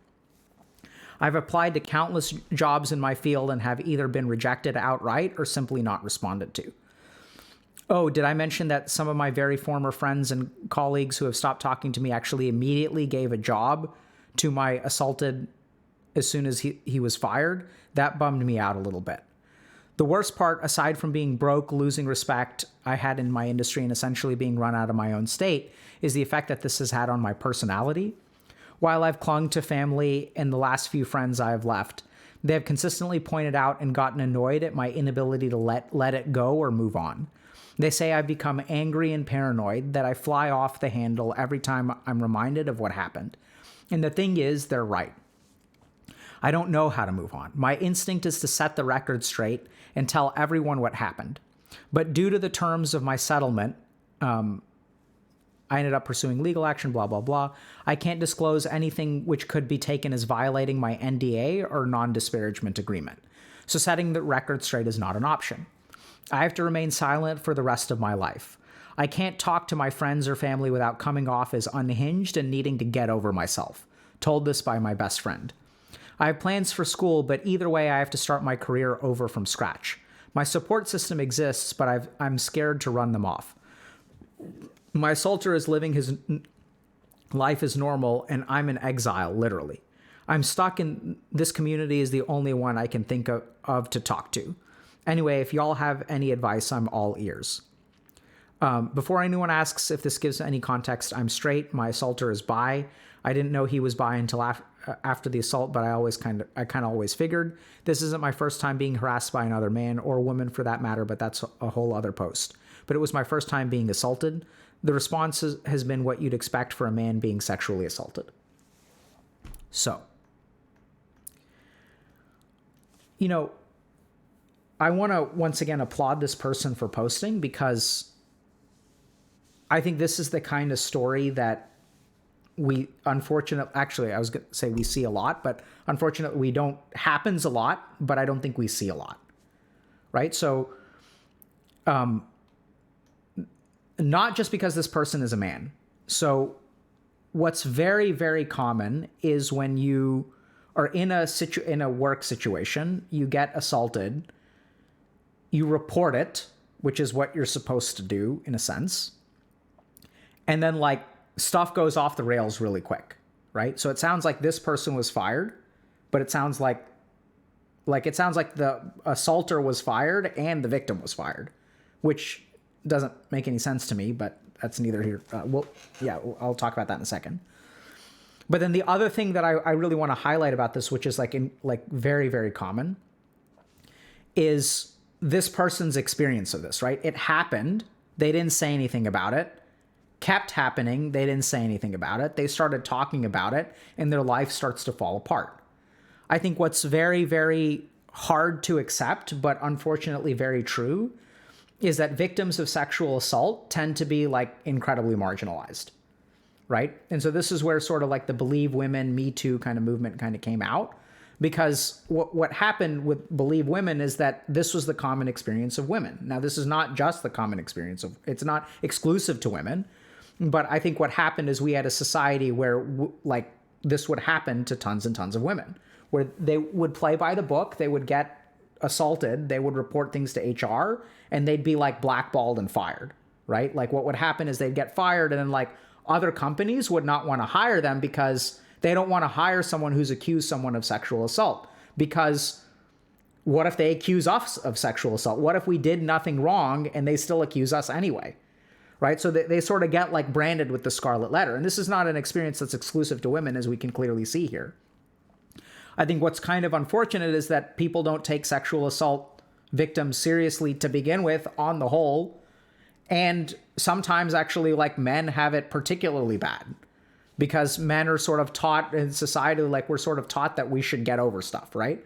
I'm not saying that the same things wouldn't have been said to a woman, but I think that generally speaking, the way that men's emotions are handled and treated, the way that we allow men to be victims is somewhat different. So I recognize that whole sentence may have created a can of worms, but I'm not focusing on gender dynamics here. I think the overwhelming majority of people's experience with sexual assault is shared, in my opinion. So there are a couple of things here that I want to really try to highlight. The first is, if we read this story, what we see is a primarily externally facing story, right? This is the key point I'm trying to make here, which is that, so this person handles it internally for a while. We don't hear anything about what this experience was like for them internally, right? We just hear that, was sexually assaulted. He's a close friend. So I didn't say anything. That's all. We hear nothing about what was your internal experience of being assaulted by a coworker of yours that you did. What was that like? We don't hear anything about that. Once again, it's external actions that are prompting. I still didn't say anything. It took me years to finally get the courage to go to HR. What was this is the whole story. And this person's experience is in these 3 sentences. This person was living with this for years before anything happened, right? What's going on there internally? We have no idea. They get fired, they get ostracized, they get exiled. And furthermore, when they start to lean on their support system, it sounds like their support system has been exhausted. I'm going to give people the benefit of the doubt here. And so what started to happen is, if you're a man in this situation, you reach out to the people that, care about you, and because you're dealing with all this internal stuff, which you may not even be aware of, but there's a ton of crap that's going on internally, which has been pent up, eating away at you for years. And then at some point, you start flying off the handle. People tell you to move on. They told, your best friend tells you to get over yourself. So this is all externally facing. Does that make sense? So we're not hearing much about the internal experience of what this person is actually going through. All we hear is how the world is treating them. And so this is a prime example of, I know we tossed out a medical disclaimer again, but this is an excellent example of someone who should absolutely go see a mental health professional. So what I don't see anywhere in this is any mental health professional work, right? And so this is what sexual assault and trauma does to someone. So when you get traumatized and your life comes falling apart around you, you start to get paranoid, right? So this is not, it's not like a mistake in this person's mind. This is what actually happens, is that your mind starts to, because we saw a really awesome post actually recently by, once again, I'm going to open the can of gender dynamic worms for a second, but someone was sort of sharing their experience of being a woman and why they fear all men. And it's because, you never know which ones are going to be the ones that are going to be assaulters, right? They don't like advertise. In fact, some of them will play really nice, will even become your close friend, and then will sexually assault you. So as a human being, like, what is your strategy to function in this environment? And and this is what your brain is designed to do, right? It's designed to be like protective. So what you end up doing is being paranoid because you don't know who you can trust. So the safest course of action is to trust no one. Hence the paranoia, hence the isolation. And then like, as this kind of go, like, and it's hard to move on. Like, what does move on mean? Like, when you have a boss and close friend of yours who betrays your trust, like, how do you move on from that? Do you just open yourself up to more sexual assaults? Is that what moving on means? So this is an incredibly difficult situation to go through, right? And then furthermore, this person is not given a sense of justice. So they're not allowed to set the record straight. They're not allowed to defend themselves. They're not allowed to protect their relationship. But this too is externally focused. It's about letting the rest of the world know, which may give you some amount of internal peace, that like you want justice from the world. You want understanding from the world. And so the reason that I would strongly recommend that this person go see like a mental health professional is because this piece and all of the toxicity that this person has been living with is something that, because of the NDA and all manner of other things, like, you know, I think the best person to actually help you with this is a therapist. Because like moving on is not something that you should just do, right? You don't just move on. Like it doesn't work like that. Moving on is a process, right? Moving on is difficult. It requires like attention and care and effort.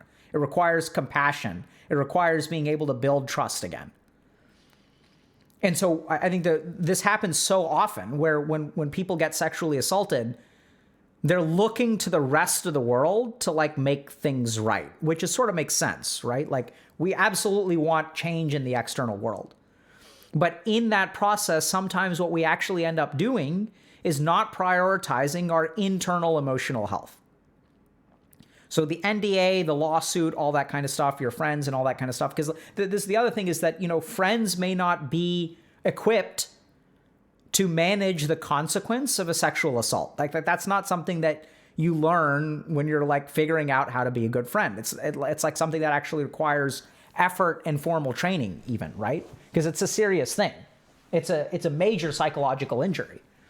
So like, sure, a friend can put on a Band-Aid, but they're not going to know how to like, you know, reattach a broken femur, right? There's a certain severity of like first aid that friends can do, but they can't like administer medical treatment. And what I'm really hearing from this kind of situation, I'd say this for anyone who's been sexually assaulted, is like, this is not first aid. This is not something that your friends can handle. Maybe they can, and a lot of friends do actually, so it's not necessarily true. But because the majority of people who are sexually assaulted manage to cope and get through it without any kind of mental health support, which I think is a real tragedy. But that's something that I would strongly advise against, right? Because there are trained professionals who can help you with all of that like overwhelming emotion. There are trained professionals who can help you understand how you've given up on trusting other people. There are trained professionals who can help you grieve and come to terms with the fact that not only did you like get betrayed in a personal standpoint, but that your career has been destroyed, your professional connections have been destroyed, and you've been hung out to dry. And managing all those emotions, coping with all that crap is like something that, you know, friends may not be able to handle. And that's not their fault, and it's not your fault. Really, like the fault lies with some combination of, I'd say, your abuser and HR for firing you. That sounds really bizarre to me, right? And this is where people will say, like, never talk to HR. HR is not your friend, which I think is like okay advice. But I've been at companies that, you know, HR is not out to screw you. Like HR, I mean, it just depends on the company you're at. So in some places, HR is really not your friend. And in some places, HR is your friend. So just to give you all an example, so I worked at, you know, Massachusetts General Hospital. And Massachusetts General Hospital has a very robust EAP program, Employee Assistance Program.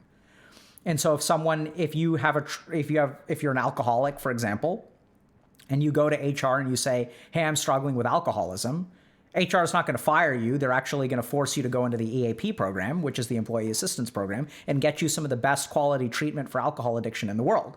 So I don't think that HR as a blanket is an evil organization that should never be trusted. It just depends on where you are. Much like bosses, much like employees, much like men and women, boyfriends, girlfriends, teachers, students, there's a whole spectrum of people. Not all of them are good and not all of them are bad, right? It just depends on how trustworthy your company is. Like what's the culture there? Like if you're really struggling, are they going to support you or not support you? So, you know, like I had mentors at my institution where they gave me a job offer and then I went with them and said, I'm not happy with this. This is really what I want to do. And they would have loved it if I stayed, but they also absolutely supported me in leaving, right? Whereas like some people will say like, don't tell your boss you're ever thinking about leaving because they're going to like, no, like my mentors have been awesome. Like I really appreciate that they cared about me. I mean, now we're getting a little bit off topic, but kind of going back to this. So I think the main thing to take away from this kind of scenario is if you're in this situation, there's all kinds of stuff externally. Do I talk to HR, not talk to HR? Do I sue? Do I not sue? Do I sign paperwork, not sign paperwork? Do I talk to my friends, not talk to my friends? Do I stay silent? Do I not stay silent?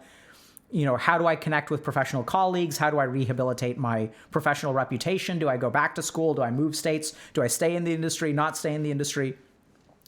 All kinds of external consequences to the sexual assault. And those external consequences absolutely have to be managed, and those answers absolutely need to be those questions absolutely need to be answered. And at the same time, especially do not neglect your own internal experience of this, right? Because this sounds deeply traumatic. And signs of PTSD are things like emotional lability, right? So you are going to get like more emotional, like you're going to be more labile, like you're going to get angrier easy. Right? Because this is what happens when you get traumatized in a way like this, when your trust gets betrayed. The world is no longer a safe place. You're always on edge. You're always paranoid. So you're going to snap at people more. You're not going to be able to enjoy yourself. Because relaxing and enjoying yourself involves like the trust of the people around you.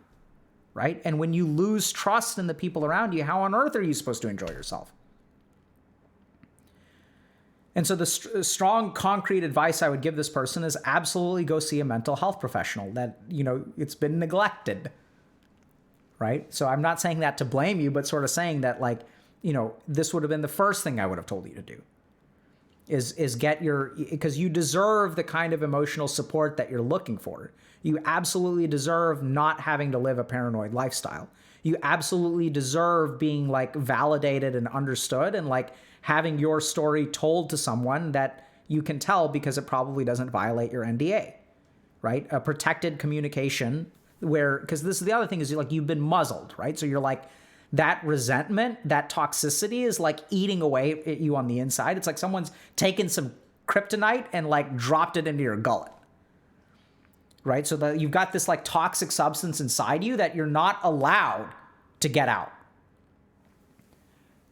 And so you need to get it out of you in some way. And that's where like mental health help, I think, is really like, this is not a situation for, you know, coaching. As much as I think coaching is fantastic, I think coaching is really about like moving forward in life and setting goals and accomplishing goals and figuring out purpose and stuff like that. Like there's no formal training in figuring out purpose if you become a therapist. Like we don't get trained in that, right? We get trained in pathology. We get trained in trauma. We get trained in helping people like this, who've lost the capacity to trust, who are incredibly frustrated, and their social support system is insufficient to deal with the extent of the crap that they've been through, which is why we have trained professionals. And I wish you all the best in terms of luck. And I really hope that like if you're in a situation similar to this, like go see a trained professional, right? Get that kind of help because you deserve it. You certainly don't deserve what happened to you. And the least that the world, the universe, and society can do is like try to support you through it. And my hope is that you'll bounce back. The other really interesting thing, which I'll kind of tack on towards the end, is that this person's life seems incredibly bleak, and I don't doubt that their experience of life is incredibly bleak. But there are a couple of things here which could change a lot if your internal state changes. Your capacity for hope, your capacity to form relationships, right? Like when people are giving you feedback that you're kind of paranoid, like I don't doubt that you feel that way. And at the same time, if you are paranoid, that's going to color the way that you look at the world. And the main reason that I would encourage you to get help is because you don't have to live like this anymore, right? You don't have to live in a paranoid way. I'm not blaming you for being that way, but that this is something that you can change and you can start, like the world can start to be a bright and hopeful place. I can attest to that as someone who's worked with a ton of people with a ton of trauma. I'm thinking about one patient in particular who was a teenager when they were sexually assaulted in a gas station bathroom. And that like sat with them for a long, long time, like decades. And, you know, their parents sort of like asked them like, hey, are you okay? And they're like, yeah, I'm okay. And like they went to school the next day, right? And then they like, you know, started dating someone when they were 16 years old. And then they went to prom and then they like went to college and they like, you know, lived a normal life.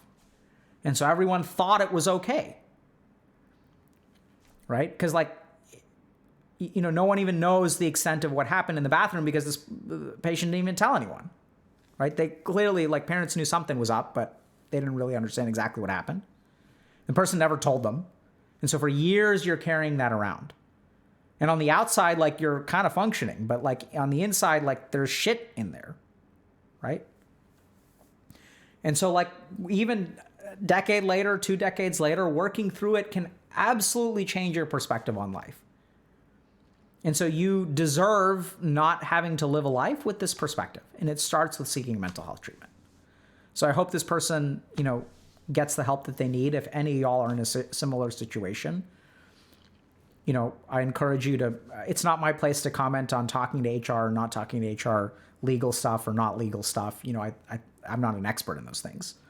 But what I will say is that by all means, like, you deserve being taken care of. And if your social support system is not sufficient for that, then reach out to someone who specializes in it.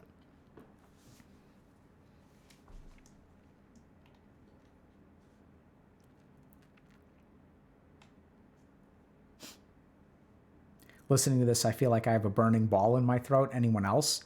Yeah, so that's some kind of suppressed emotion.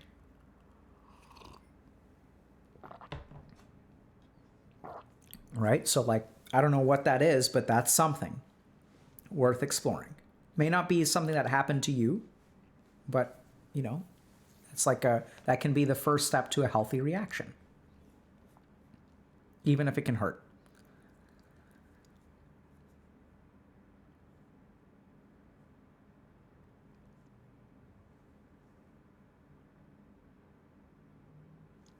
I just feel anger and resentment and I can't get rid of it and I'm getting worried. Yeah. So, you know what the hardest reason is for getting rid of, you know why it's hard to let go of anger and resentment?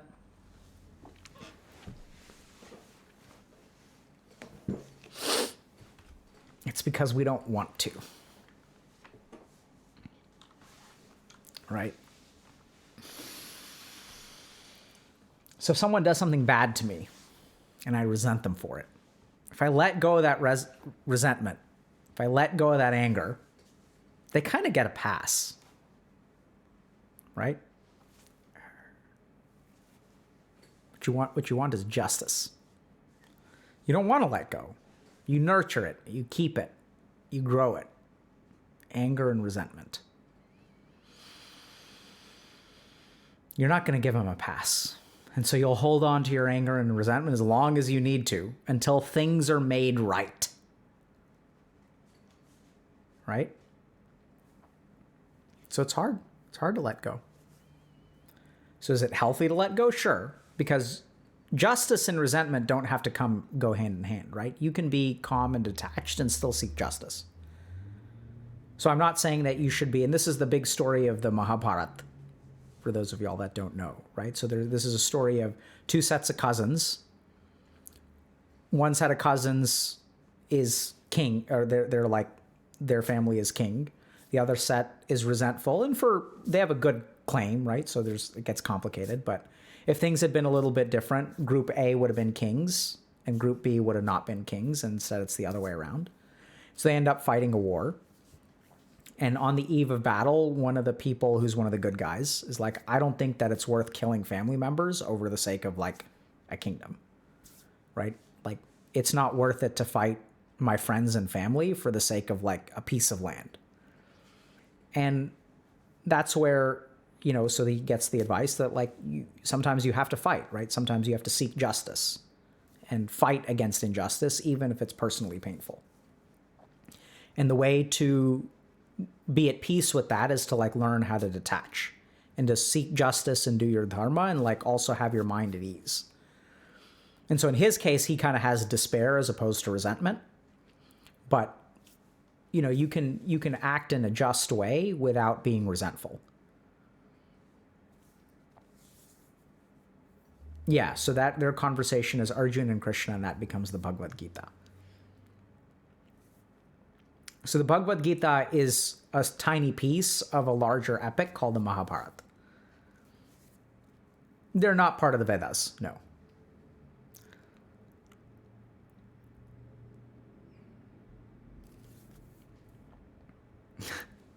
How to let go of resentment. Think about that.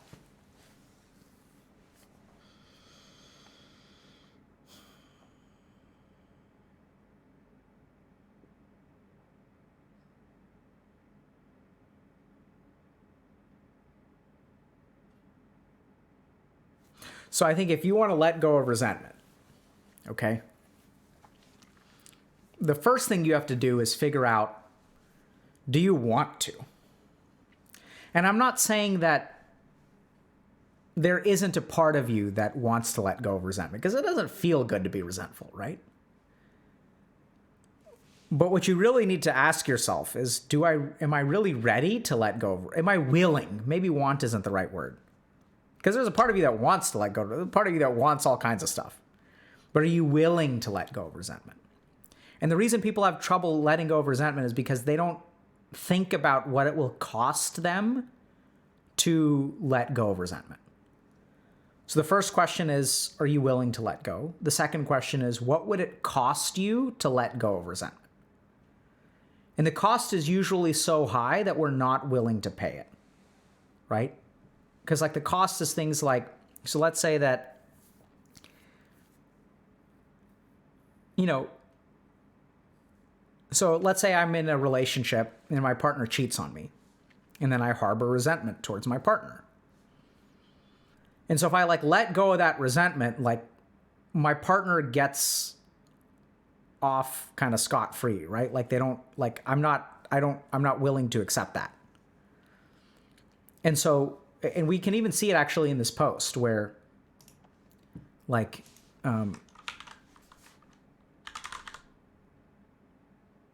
so like, did I mention that some of my very former friends and colleagues who have stopped talking to me actually immediately gave a job to my assaulted as soon as he was fired? So like, you don't want to let go of this resentment. Like it's not fair, right? So if you let go, like, then that somehow makes it okay, like what they did. Like they get away with it. So our resentment is our way of not letting people get away with what they've done to us. That's why we hold on to it. Because as long as we resent them, like we're holding them accountable, right? Like somewhere in the karmic accounting book of our mind or our lives, someone has hurt us and we've got that debt. And like, we'll be damned if we forgive that debt. Like, F that. Right? Because I'm not, like, that's not fair. And me forgetting about it is like, clearly the person who assaulted me is like living life. My friends and colleagues are living life. They think they did him a solid. Like, who's keeping track if not me? They get away with it if I let go of that resentment. Right? So another example. Let's say you've got a narcissistic parent who's robbed you of joy in your childhood. They don't acknowledge anything that they've done to me. Right? I've tried to explain to them. They always turn it back on me. They don't acknowledge it. So I resent them. They're like, I don't understand why you hate me so much. I don't understand why you don't come back for Christmas. I don't come back for Christmas because every time I come back from Christmas, you don't respect my boundaries. You're insulting and you're toxic. No, I'm not. I don't know why you're saying this. I'll be better. I'll do better. I promise. You're so ungrateful, by the way. I've done so much for you. I sacrificed so much for you. I used to have a career and then I got pregnant and all I got was you. And I gave up my entire life for you. Right? And you don't even come home for Christmas. And then somehow, there you are trying to explain to someone what your experience is and you feel like a POS. They guilt trip you. It's like, how did it, like every time they like jujitsu you into from feeling angry into feeling like an idiot. Like epic jujitsu masters, narcissistic parents. And so you don't let go of that resentment. Right? You don't want to let go. You robbed me of my childhood. You're robbing me of my holidays. I'm going to keep track of that. And then you wonder, where did you learn how to do this? Well, it sounds like maybe mom has a little bit of resentment too, because apparently you robbed them of something and they're holding on to the resentment. So you robbed me of my successful career. So if you tell me I robbed you of your childhood, even Steven. Right? So like it all kind of gets tangled up and like resentment, like, so you got to be willing to let go. And this is where I'm like, but I'm not willing to let go. Fair enough. Then you can hold on to your resentment. So the work that I do with people is like, let's think about it for a second. What does it cost you to give it up? And what does it cost you to keep it? What's the life that you want to live? Do you want justice from another person? If so, if that's what you want to devote your life to, is correcting a wrong, they robbed you of your childhood, and you will be damned if you let them get away with it. And the price that you're willing to pay is your adulthood. You're willing to give up these years of your life to try to hold someone accountable for stealing the years that came before. Right? And once you realize that, once you really think about that, once you begin to see that, you know, maybe it not be worth it. If they get away with it, they get away with it. Like, what do you want to do? Because resentment is about someone else, right? It's not about you. It's about someone else. It's about holding them accountable and hating another person. It's like you're living your life based on this other person and like wanting something from them, which I don't blame you for, right? Because like that's what we want. Like if you've got a narcissistic parent, if you've been betrayed by someone, like you want that to be what it's supposed to be. And you attach yourself to that. You want it to be what it's supposed to be. So detachment is tough because you have to give things up. Right? And the big irony, and this is why it's healthy to let go of resentment, I think. Because once again, it doesn't mean that you don't pursue justice. It just means you let go of the resentment, which is why it's kind of OP. And what you end up doing is, the irony is that when you let go of resentment, you tend to win. Right? So you tend to get what you want to by letting go of the resentment. So what and I know this sounds really weird, but just to give you guys, play off the narcissistic parent example, when you stop trying to punish them for taking away your childhood and making them realize that they took away your childhood, kind of bizarre, they start apologizing for everything wrong that they've done to you. I've seen it like a dozen times. Absolutely does happen. Doesn't happen all the time, but it happens a fair amount. Where once you approach them and you've let go of resentment, they let go of resentment. And they're like, you know what? Honestly, I could have. And this is where everyone's saying, no shot. You'd be surprised.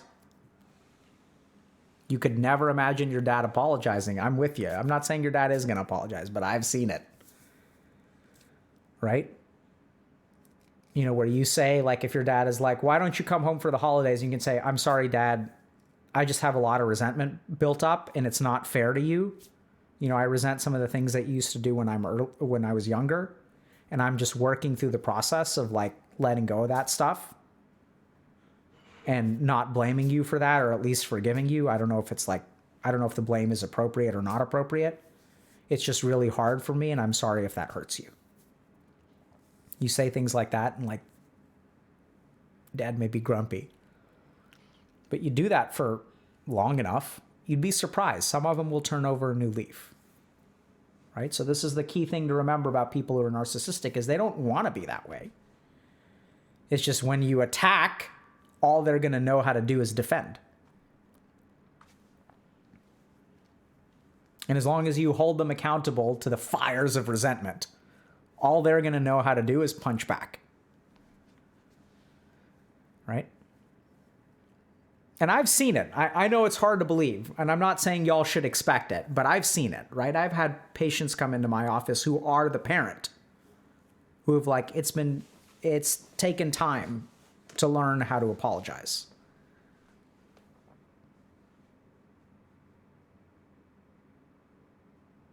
So I think narcissistic gets tossed around a lot. So let's remember that like narcissism can be a defense mechanism, right? You don't need to be narcissistic unless you're attacked in some way. So the people that we describe as narcissists are the ones who employ that defense mechanism quite regularly or like somewhat constantly.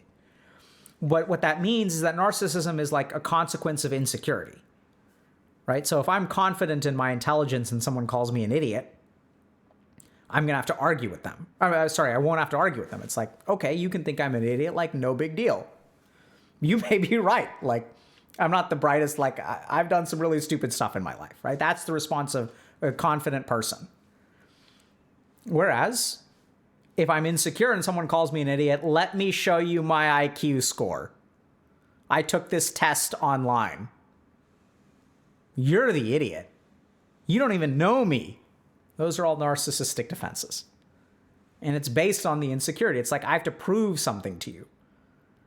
Because if I can prove it to you, then I no longer have to believe it myself, right? If I doubt my own intelligence, so this is what happens with narcissists. They have to convince the rest of the world because they don't believe it themselves.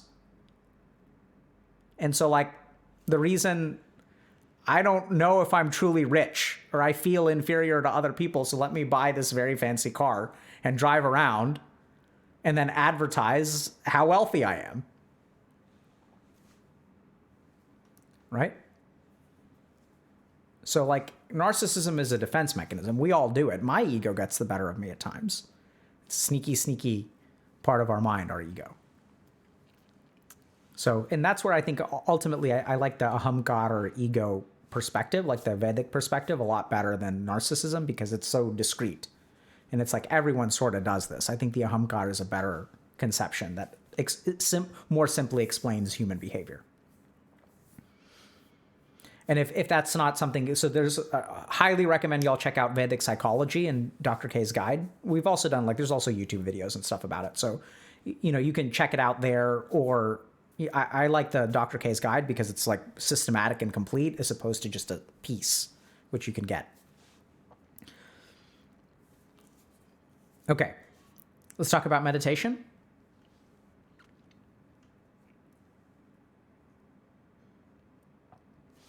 Vedic psychology.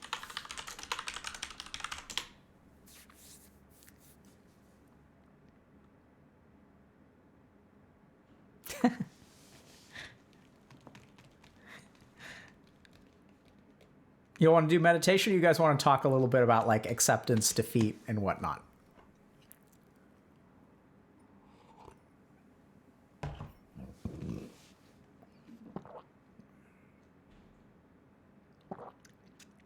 What's my word per minute? I don't know, like 60 maybe? Not sure. What's like good? Paul?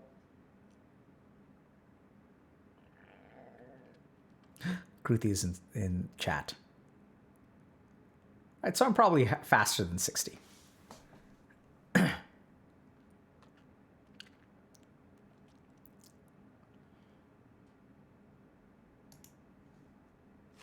Yeah, maybe I'm like 80 to 90. I don't know.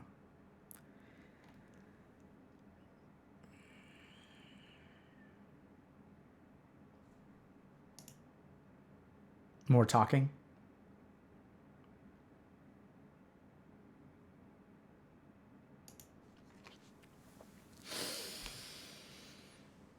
A lot of therapists do have therapists. Yeah. Crumbs. It's time to wash my hoodie. Or someone else has been wearing it. Okay.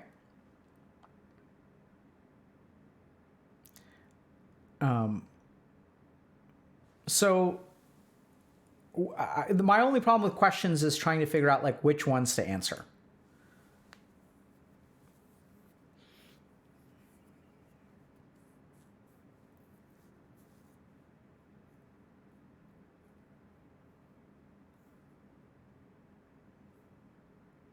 So let's try to figure out, can you be a therapist to your therapist? No. Right? So that's like a one-way relationship. So like one of y'all is the therapist. So it's very common for therapists to have therapists, right? Because it's like you need that emotional processing just as much as everyone else. Oh yeah, so there was actually a post on this. So maybe we can maybe we can just do one more post. So y'all want to talk? I'll give y'all a choice. Let's do one more post. Why can I work so much better around other people? Or what does it mean to grieve and how do I do it? Since we've got mods around.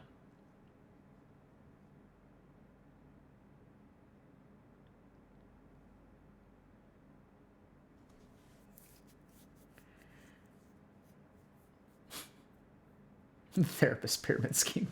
Lol. Okay. Can we get another poll?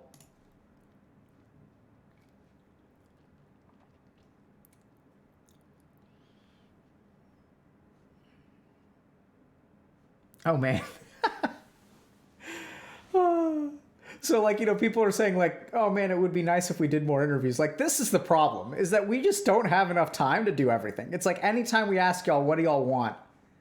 It's always everything. More.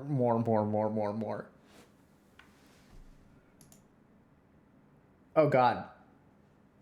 Productive around people. Okay, productive around people is winning.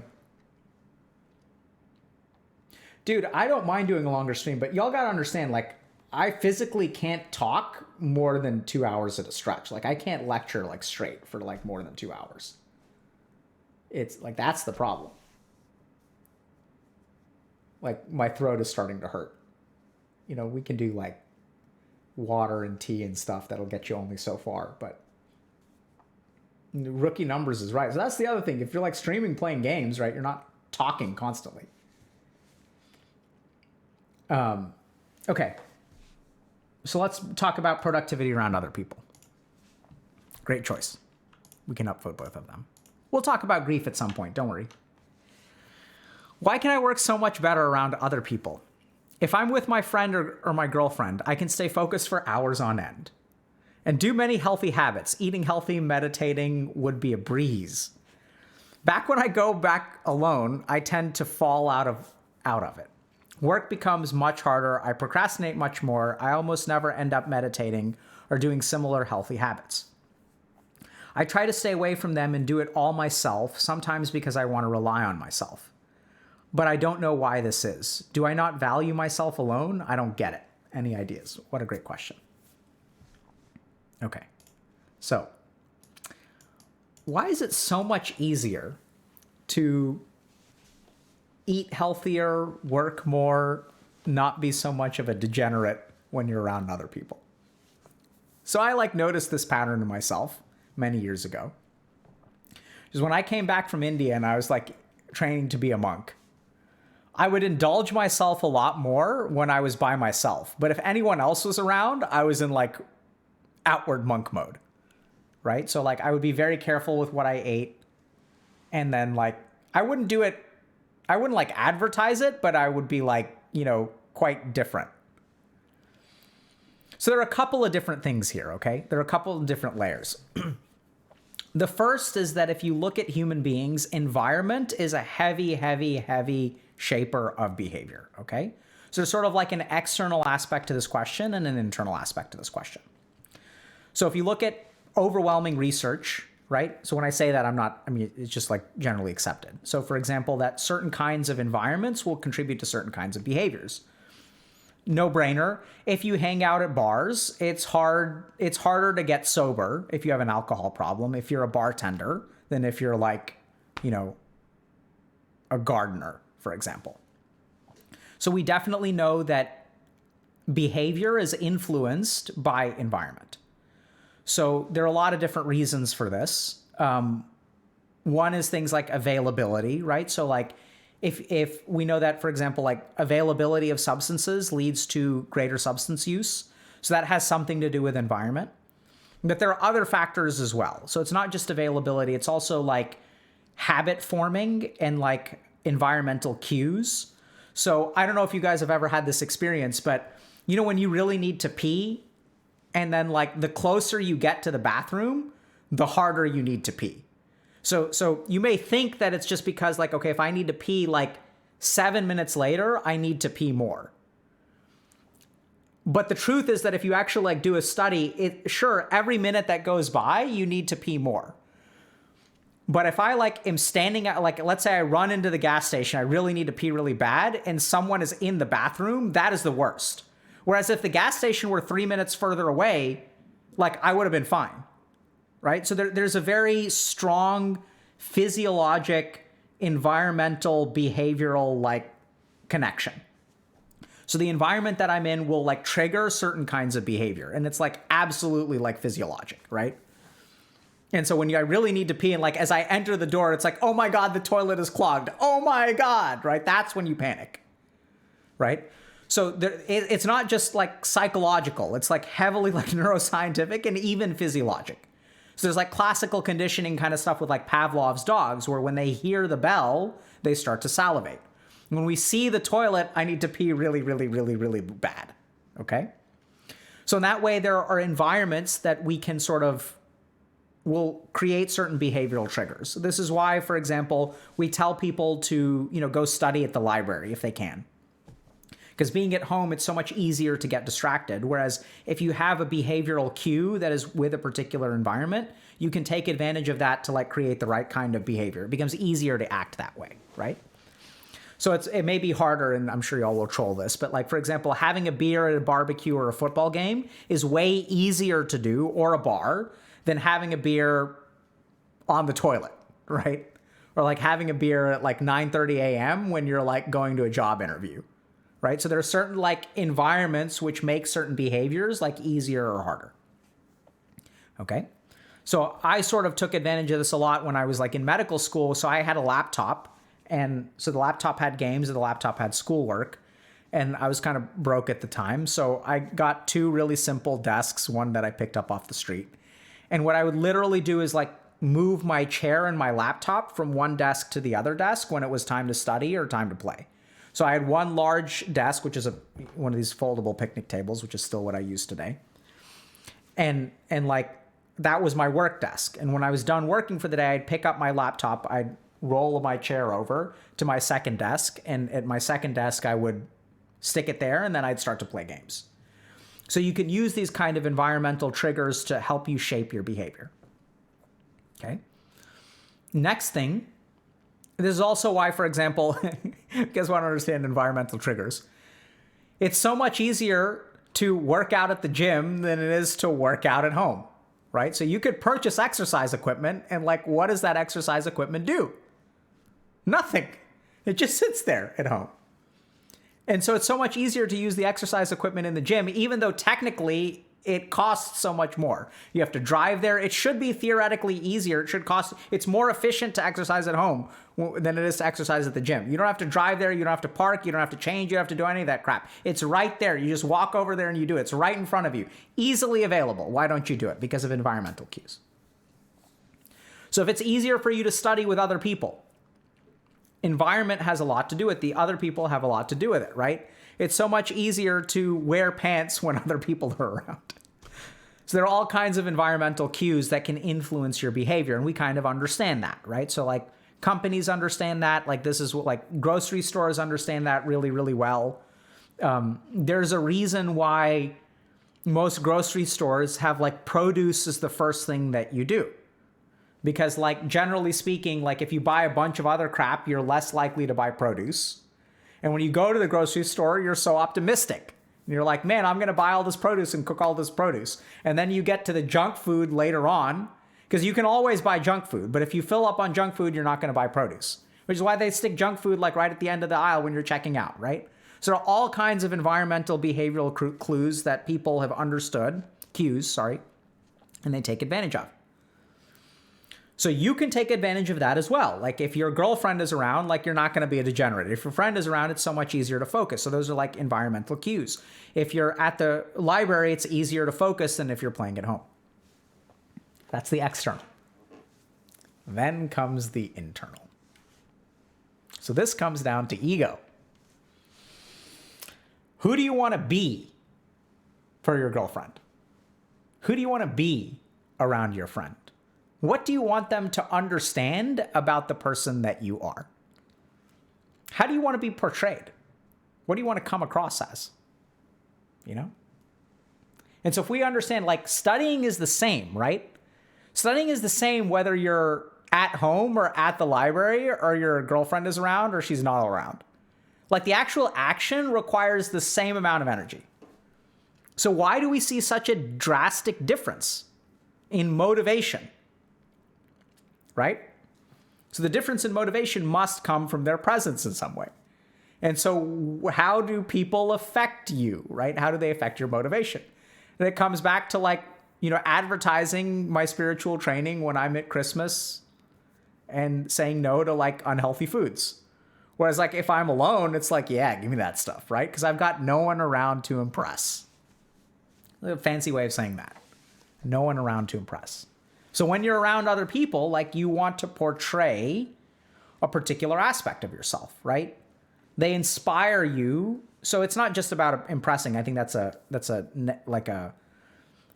kind of negative cast to it, negative connotation. So I think the better way to think about it is like, it's easier to be your best self for other people than it is for yourself, right? So we have a strong altruistic streak. Like, am I going to make myself a homemade tomato soup when I'm sick? No, I'm going to order pizza and just like veg out because I'm not feeling it. But if my friend has COVID, and even if I'm sick, I'll go the extra mile for their sake as opposed to your sake. So human beings, all of our behavior gets heavily shaped by the way that we like get perceived by others, by the way that we want to be perceived by others, and what we're willing to do. So the nice thing about, you know, even like our community, right? Like, it's hard for you to meditate, but like you'll meditate on a daily basis if there is someone else to meditate with you. If you are someone's anchor, and if you show up like, and y'all all meditate together, like you're much more likely to show up than if it's just you. So a piece of that is ego. And I suspect when girlfriends are involved, there's also going to be ego involved, right? Because you want, like, she doesn't want to date a loser. You know, you don't want to be a loser when you're dating her, right? Like, you don't want to be you want to be someone who's like focused and dedicated and has like studied hard, and like you want someone that she can be proud of. So you're going to just show her, you're going to be the best version of yourself, right? Out of focus. Yeah, I saw that. Is it fixed? Fixed? There we go. Fixed. Saved. So I think a big part of it honestly could be ego, which is that it's easier to be your best self when you're around other people, because then they get to see who you are. Whereas when you're by yourself, it's just you. The only person who is witness to your degeneracy is you, right? The only person who is witness to your failures is you. And then if you're the only person, here's the thing, you can convince yourself very easily. It's hard to convince other people. Oh yeah, like I'm procrastinating, but I'm going to work tomorrow. Right? Like, it's hard to say that to other people because they're kind of like, this guy's kind of sort of full of it. But since you yourself want to be convinced so easily, you can procrastinate all day and you can tell yourself whatever you want to and just like not study today. Right? And you're totally down at being convinced. Like you're prepared. Right? It's like this is a jury that has already been bribed before the judgment, like before they have to judge anything. And so the truth of the matter is that it's easier to trick yourself than it is to trick other people. And you want to impress other people as opposed to like, you know, impressing yourself. And And like, it's way easier, right? So ego is a very, very powerful motivator. Cue what we just talked about in narcissism. Like, ego is a very powerful motivator, right? That's why ego is not necessarily bad. It causes us lots of problems, for sure. It causes us suffering, but it's a really powerful motivator. The desire to be the best is about being better than other people, and that can like drive you to study really hard. Like, I'm not going to lose to this mofo, right? Let's 1v1 mid, bro. Let's go. Right? Like, ego can be a very powerful motivator. And when you're by yourself, like, ego is less present. Right? There's no one to impress. There's no one to judge you except for yourself. And so then you fall victim to some of your other like more base motivations. Because like, you don't have that environmental cue, you don't have that desire to impress, and then it's like harder to work. So then the question becomes, okay, like, how do I work on my own? And that's where I think that this is where like recalibrating, first of all, recognizing the presence of ego, like, why is this easier to work? So a good question to ask yourself is like, if you were hanging out with your best friend and your girlfriend and you like brought a movie to watch, like, how would you feel about that? Right? How do you feel about them watching you relax when you should be working? And then how do you feel about yourself when you relax and you should be working? Right? So I think like paying attention to that difference is the first step at getting a hold of it. And then the next thing to really sort of get your motivation in the right realm is to detach it from ego. So this is where, you know, why are you studying? If you can start to really appreciate what you're studying and like desire to learn it, then you can be internally motivated very easily, because that has nothing to do with other people. It has nothing to do with impressing people. If you have a genuine desire to learn this thing, then like your internal motivation will be way better. And then the question becomes, okay, how do I get a genuine desire to learn that thing? And that too comes from sort of analysis of the self. So when you sit there and you're about to distract yourself, right? Like when you're about to like close the PDF and open up the video game, ask yourself, like, what am I giving up and what am I getting? Like, what's going on here? Well, sure, I could get that enjoyment. Do I actually want to learn this stuff? No, I don't. I'd rather play the video game. And oddly enough, acknowledging that to yourself makes you more able to make the right choice. That actually, because what your mind is always doing is looking for efficiency, and it's looking for a win. Whereas if you tell your mind, hey, we're just going to take the L here, like, this is going to suck. I understand that I would much rather play a video game, but you know what? I'm not going to, and it's going to suck.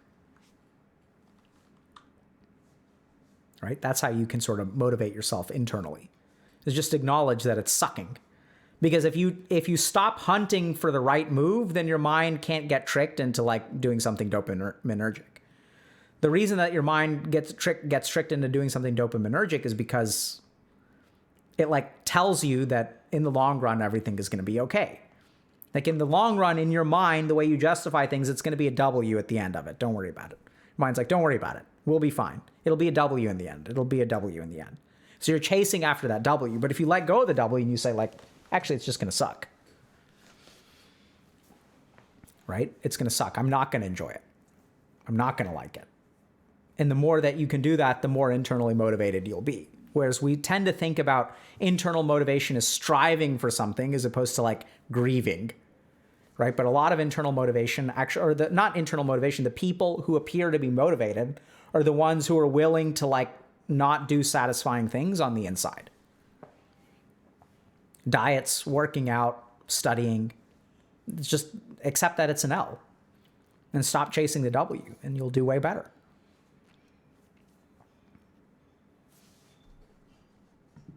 But then you're like, but I want a W. Yeah, I know. But do you want your life to be shaped by chasing the W's? Right? Like just take the L's, like learn to take the L. Like think about anyone out there who's disciplined. What is the difference between someone who's disciplined and someone who's lazy? The person who's lazy is chasing the W constantly. The person who's disciplined is the one who takes the L every day. Am I going to eat pasta or a salad? Let's just take the L. I'm going to eat salad. Am I going to work out today or am I going to binge watch Mandalorian? Person who's disciplined takes the L. Learn how to take the L in your own life. Right? That's what discipline is.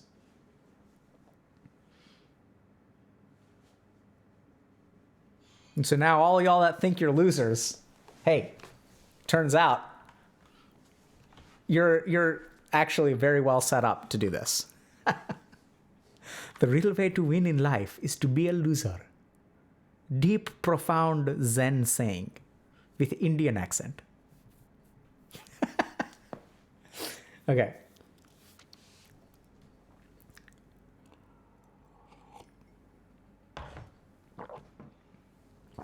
So I want to teach y'all a particular meditation.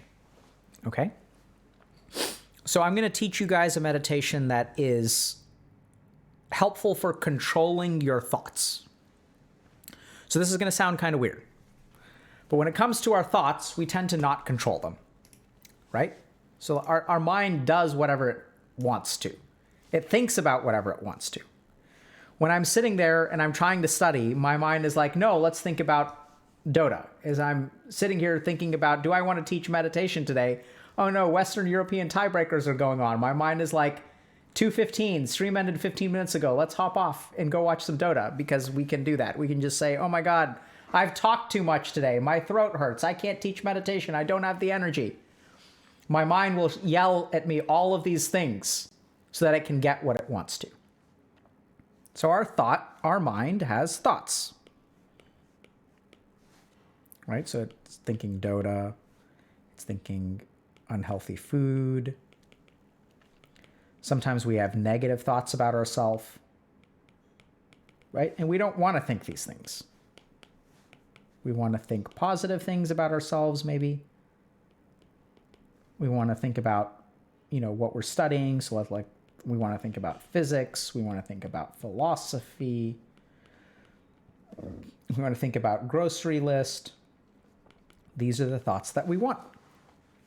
But as our mind exists, like let's say this is our mind, we just don't get to pick, right? So whether it's this that goes in, this that goes in, we just don't get to pick. We try to tell it, hey, let's think about groceries. Then our mind is like, no. We're going to think about Dota. So this is how our mind works.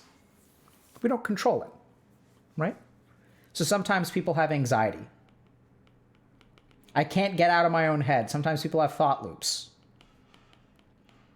We have thought number 1, which leads to thought number 2, which leads to thought number 3, which leads to thought number 4. And then you end up over here, right? Sir, this is a Wendy's. The person who's on the other side of that doesn't know how to restrain their thoughts.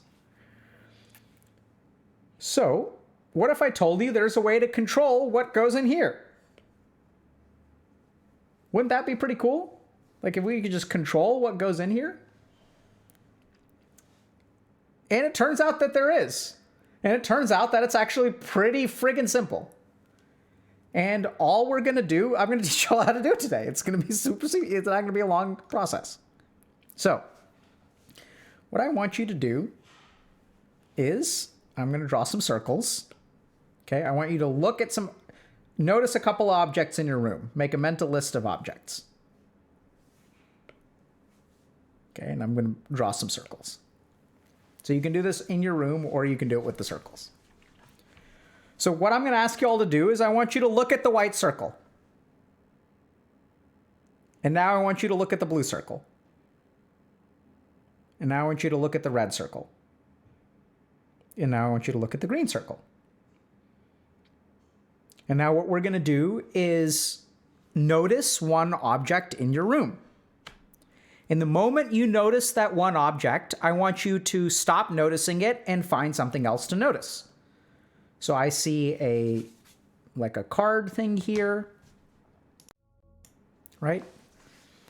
I see a set of headphones. I see a controller. I see a stapler. I see a pager. I see a cup.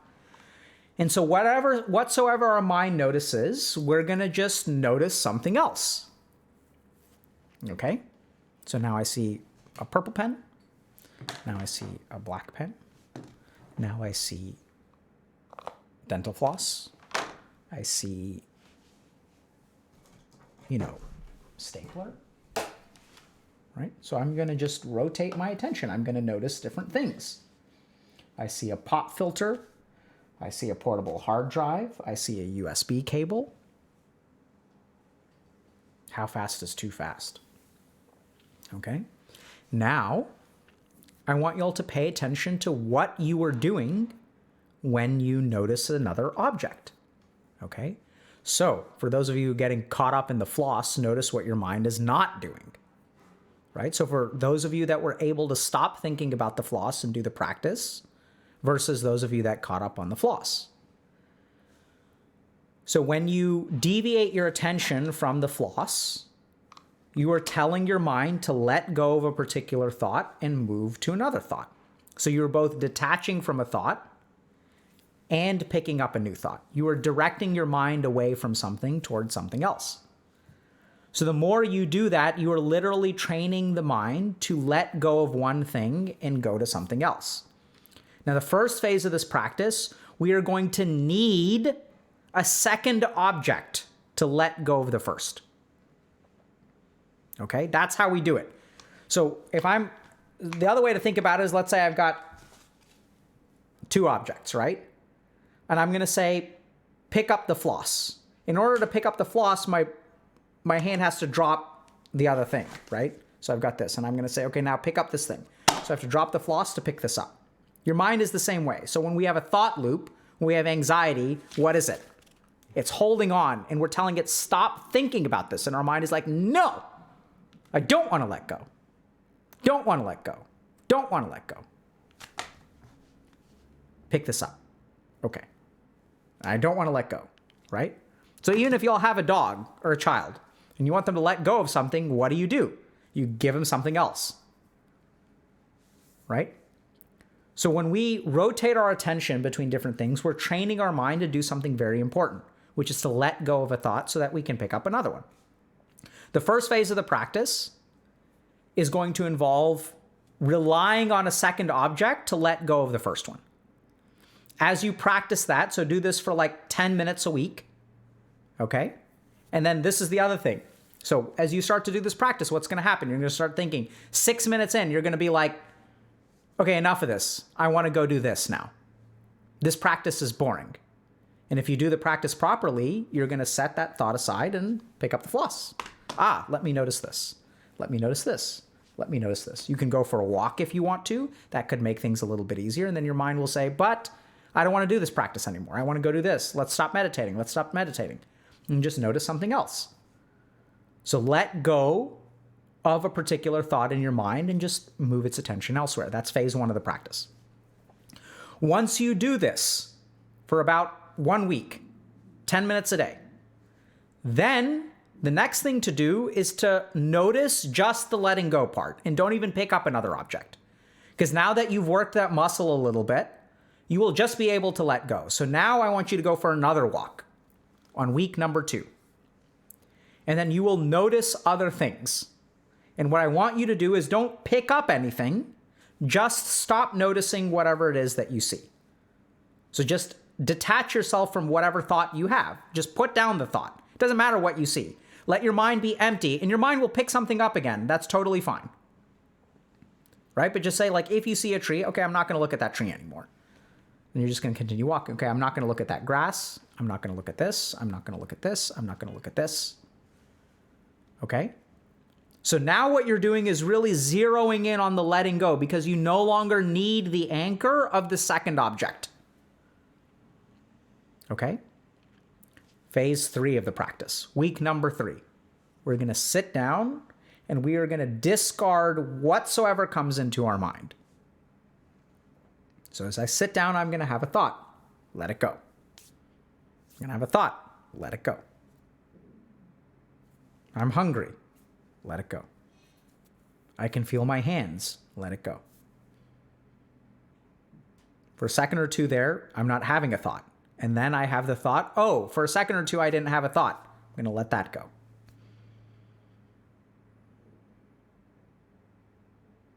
I can feel my hands.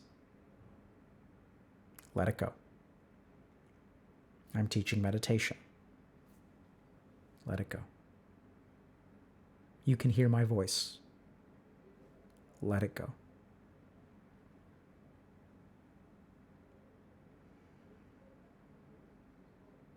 And soon your mind will be empty.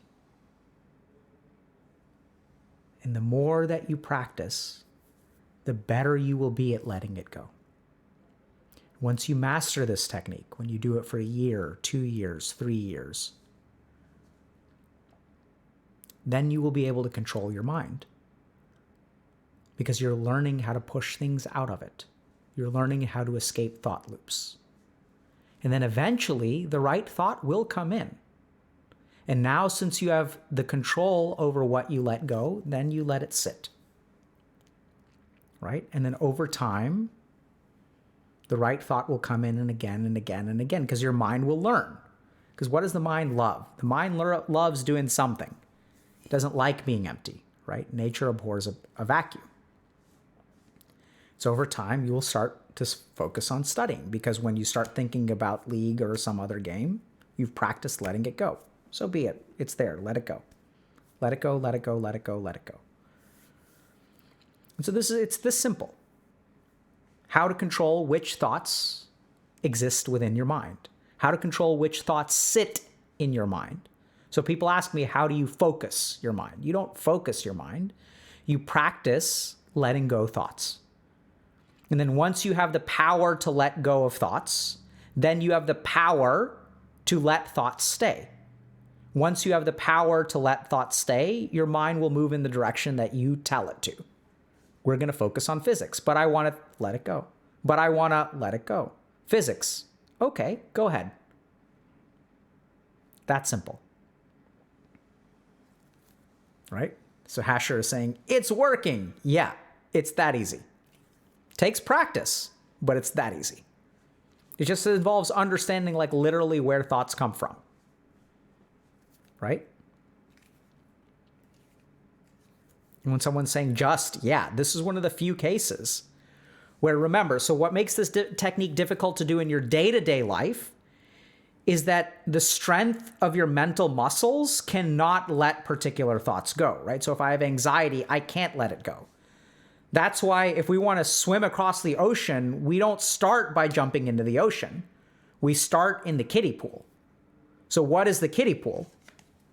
Let it go. Let it go. Let it go. Let it go. This is the kiddie pool. Right? So start by exercising the muscles of your mind in low priority situations that have no attachments, where you can literally practice the movement of abandoning a thought in favor of another one. And then as time goes on, as you get stronger, you can learn how to abandon different thoughts. Right? So practice with a piece of food, where now you're at a restaurant and you want to order this thing. Let it go. Low consequence. Leave one French fry uneaten. Share one French fry with someone else. Get water instead of soda. There are all kinds of little things that you can gradually build up your capacity for letting go.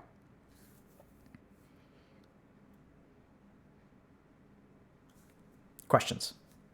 And who are we going to raid? So for the person who's saying no to water instead of soda, so don't start there, right? There's going to be something else you can do. Mustard instead of ketchup. Who knows? Right? Don't get bacon on your burger. Like, whatever. Figure out whatever it is. If it's too much to ask, we're not going to worry about that. Do whatsoever you can.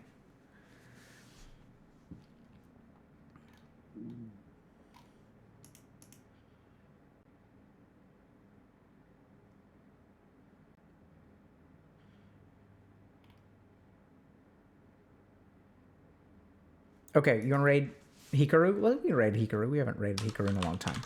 He's streaming though, right?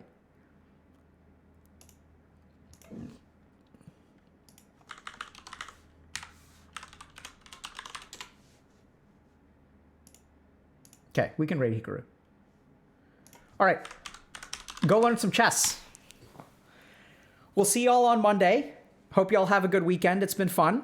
And I think I'm gonna go eat something and maybe watch a little bit of Dota. We'll see. And we'll go. And someone's asking me, am I in the reincarnation of Buddha? No. Pretty sure I'm not Buddha reincarnated. I don't think Buddha gets reincarnated. I think he's done with it. with this gone forever, folks. So take care, and we'll see you all on Monday.